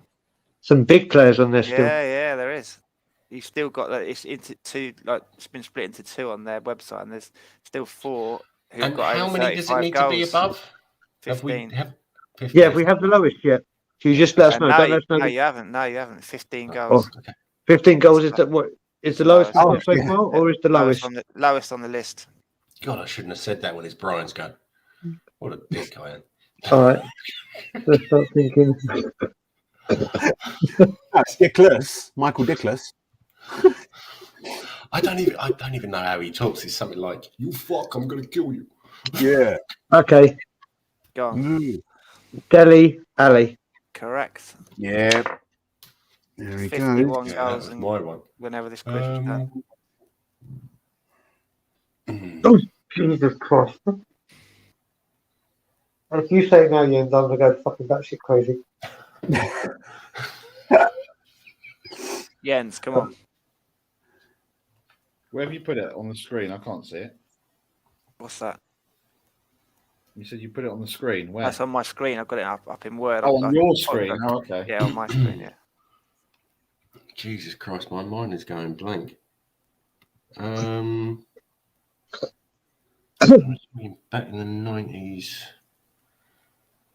To be fair, most of them are quite. There's only. Are they more recent? Okay. There's 2 from the 90s, I'd say. The rest of them are more modern than that. Okay.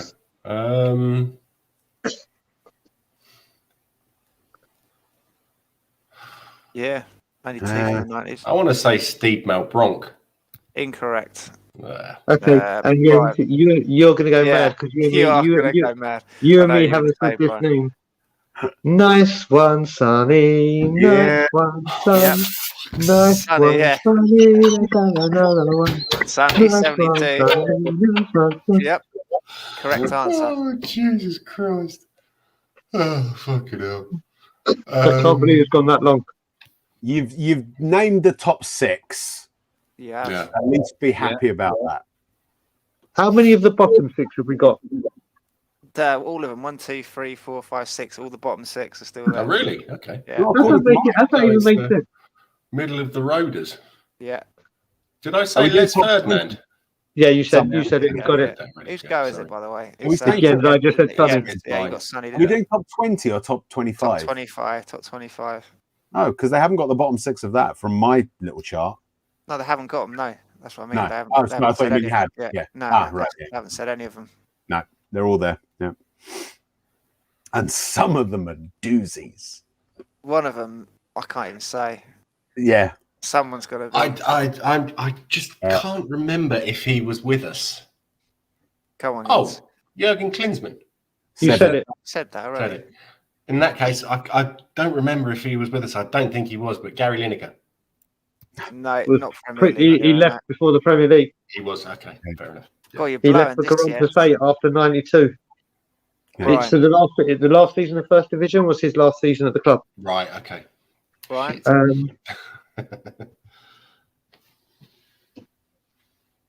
So he said there's 2 from the 90s. That's what's getting me. Because I was at most of the fucking games in the 90s.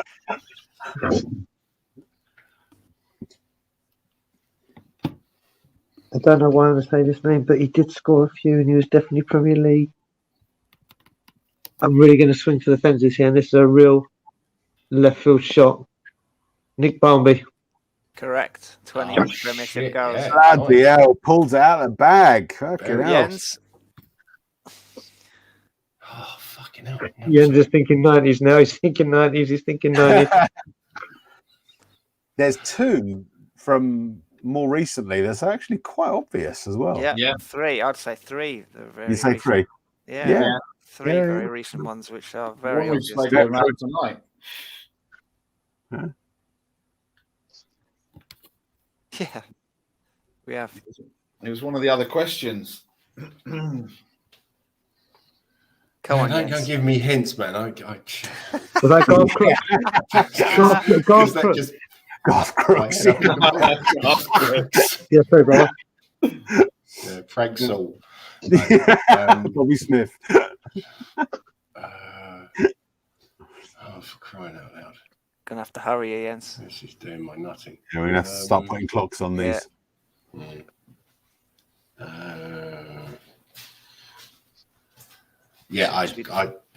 Sorry, Brian. just a moment. Just. Oh, That's why he just quickly Googles the top 25 goal scorers. No, sorry, the missus just came downstairs. I'm going to have to pass. Yeah. Right. Okay, All right. Brian. I need to have a think. All right, so now it's gone for a pass. I'm going to 10 take the shot in the dark. I've been holding up for a little while. Just because we had him for a while. He's a defender. He's only played for one club. He's only got one knee. and I'm going to say Ledley. No, incorrect. Jens? There's 1, 2, 3, 4, 5, 6, 7, 8. 8 left. One of them should be automatic for you, Jens. Yeah. I can't believe you. Fuck off, Alan Nielsen.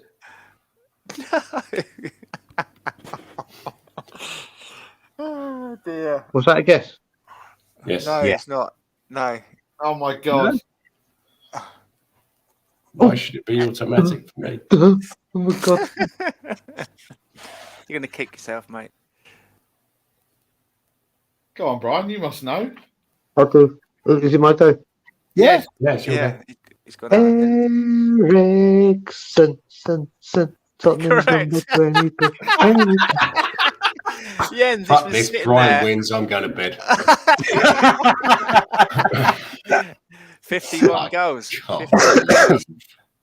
Jesus Can't believe you didn't Christ. get that one, Jens. I swear I will be exonerated from Denmark for that. Do you know how hard it is when you're actually trying to think of 25 in all the things that we have? Oh. It's hard. Okay, I'm going to go Gylfi Sigurdsson. No. Brian? Okay, I can really start pulling this shit back if I put my head in gear. You're only 14 points behind, Brian. Oh, come on, Brian. Jens, you need a Okay, couple now- to pull a few out. You're both going to have to dig down to claim victory. So let's work this out. There's one from the 90s left, and the rest is 2000 up, yeah? Yes. Yeah.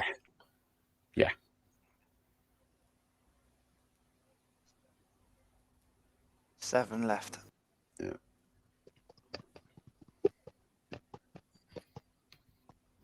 All right, I've gone for one different. No, he didn't have his score. Right. Okay. Time's up. No, I've got it. I'm going to say it now, but I don't think he's on there. Gus Go on. Poyet. Correct. 18 goals. Yeah. Oh, Yeah. 9 points in it. Jens. You got any answers? I'm really getting stressed. Don't- Yeah. Longest podcast ever. How long have I got? Woosa. How long have I got? A few seconds, I think. Okay. Gaz is still out getting petrol.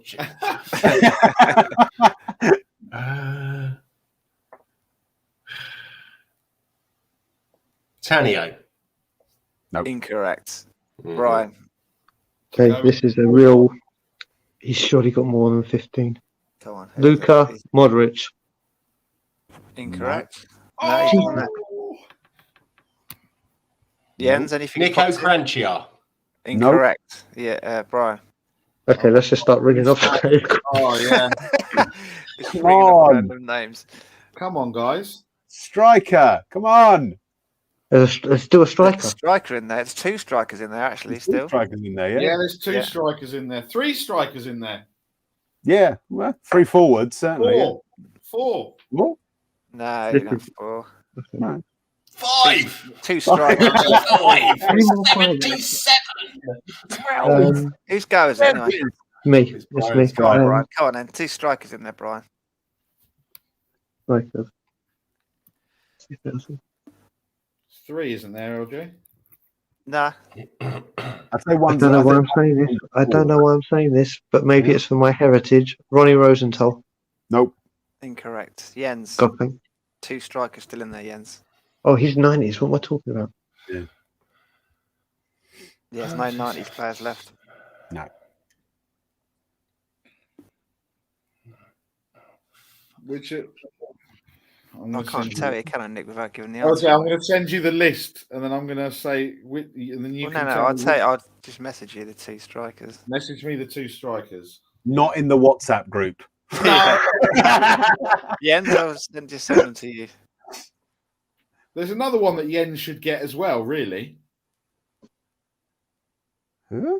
They're always giving each other points for Eurovision, aren't they? So, Are they? Rez, I can't. Oh, yeah. Did you say That's the one. Sigurdsson?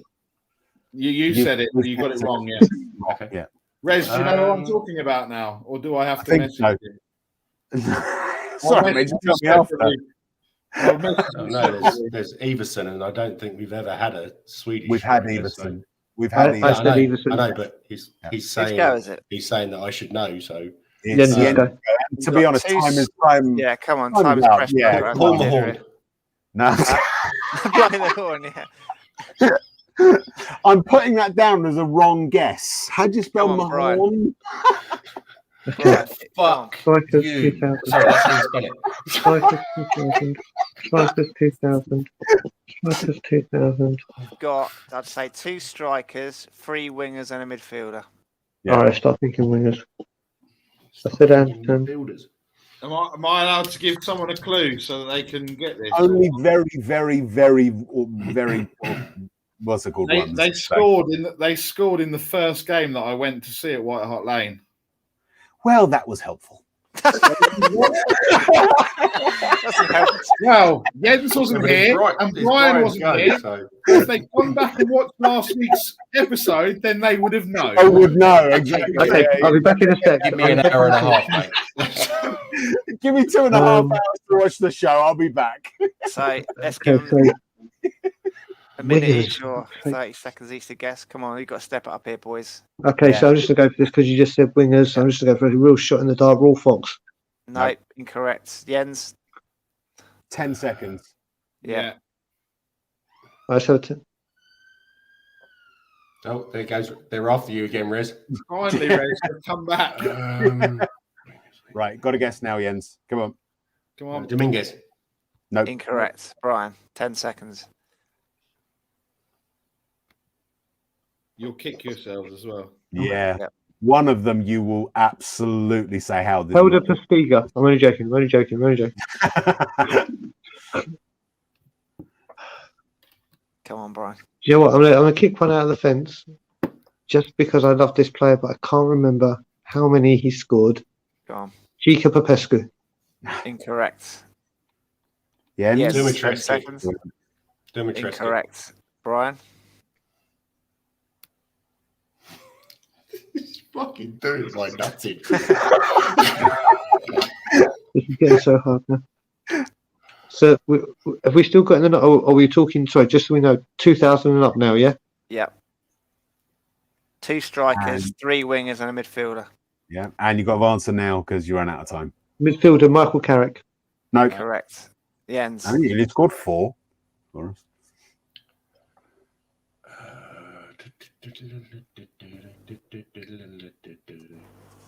Jeff Minton. No, funnily enough, he's not on there.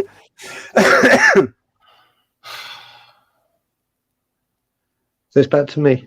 Yeah. Yeah, Oh, Jesus Christ. and you were almost pretty much out of time already. So, Okay, Yeah. go back to this has become really quick fire. Yeah. yeah, go on, then. answer. Just answer. This is so hard thinking of the 2000 teams.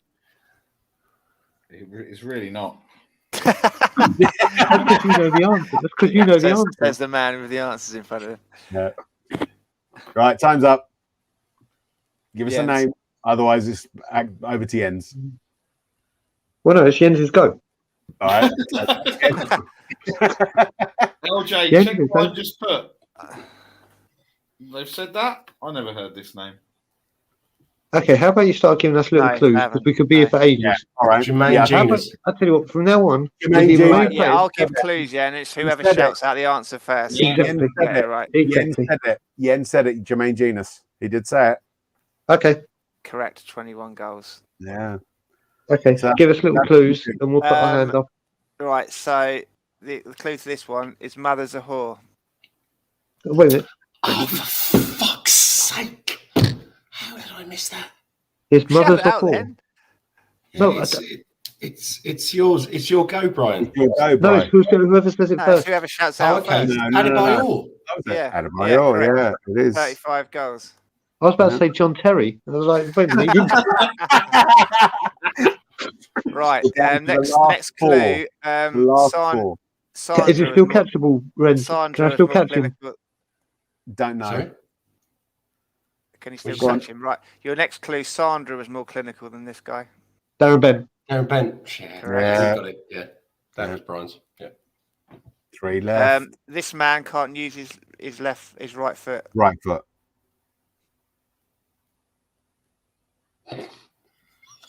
Oh, Looks Lamella. like yeah, Lamella. correct answer. Ryan, Correct. yeah. 2 left. I can't believe you didn't get this one. Oh, they've done it! I cannot believe it! Mora. Hat trick against Mora. Ajax, yeah.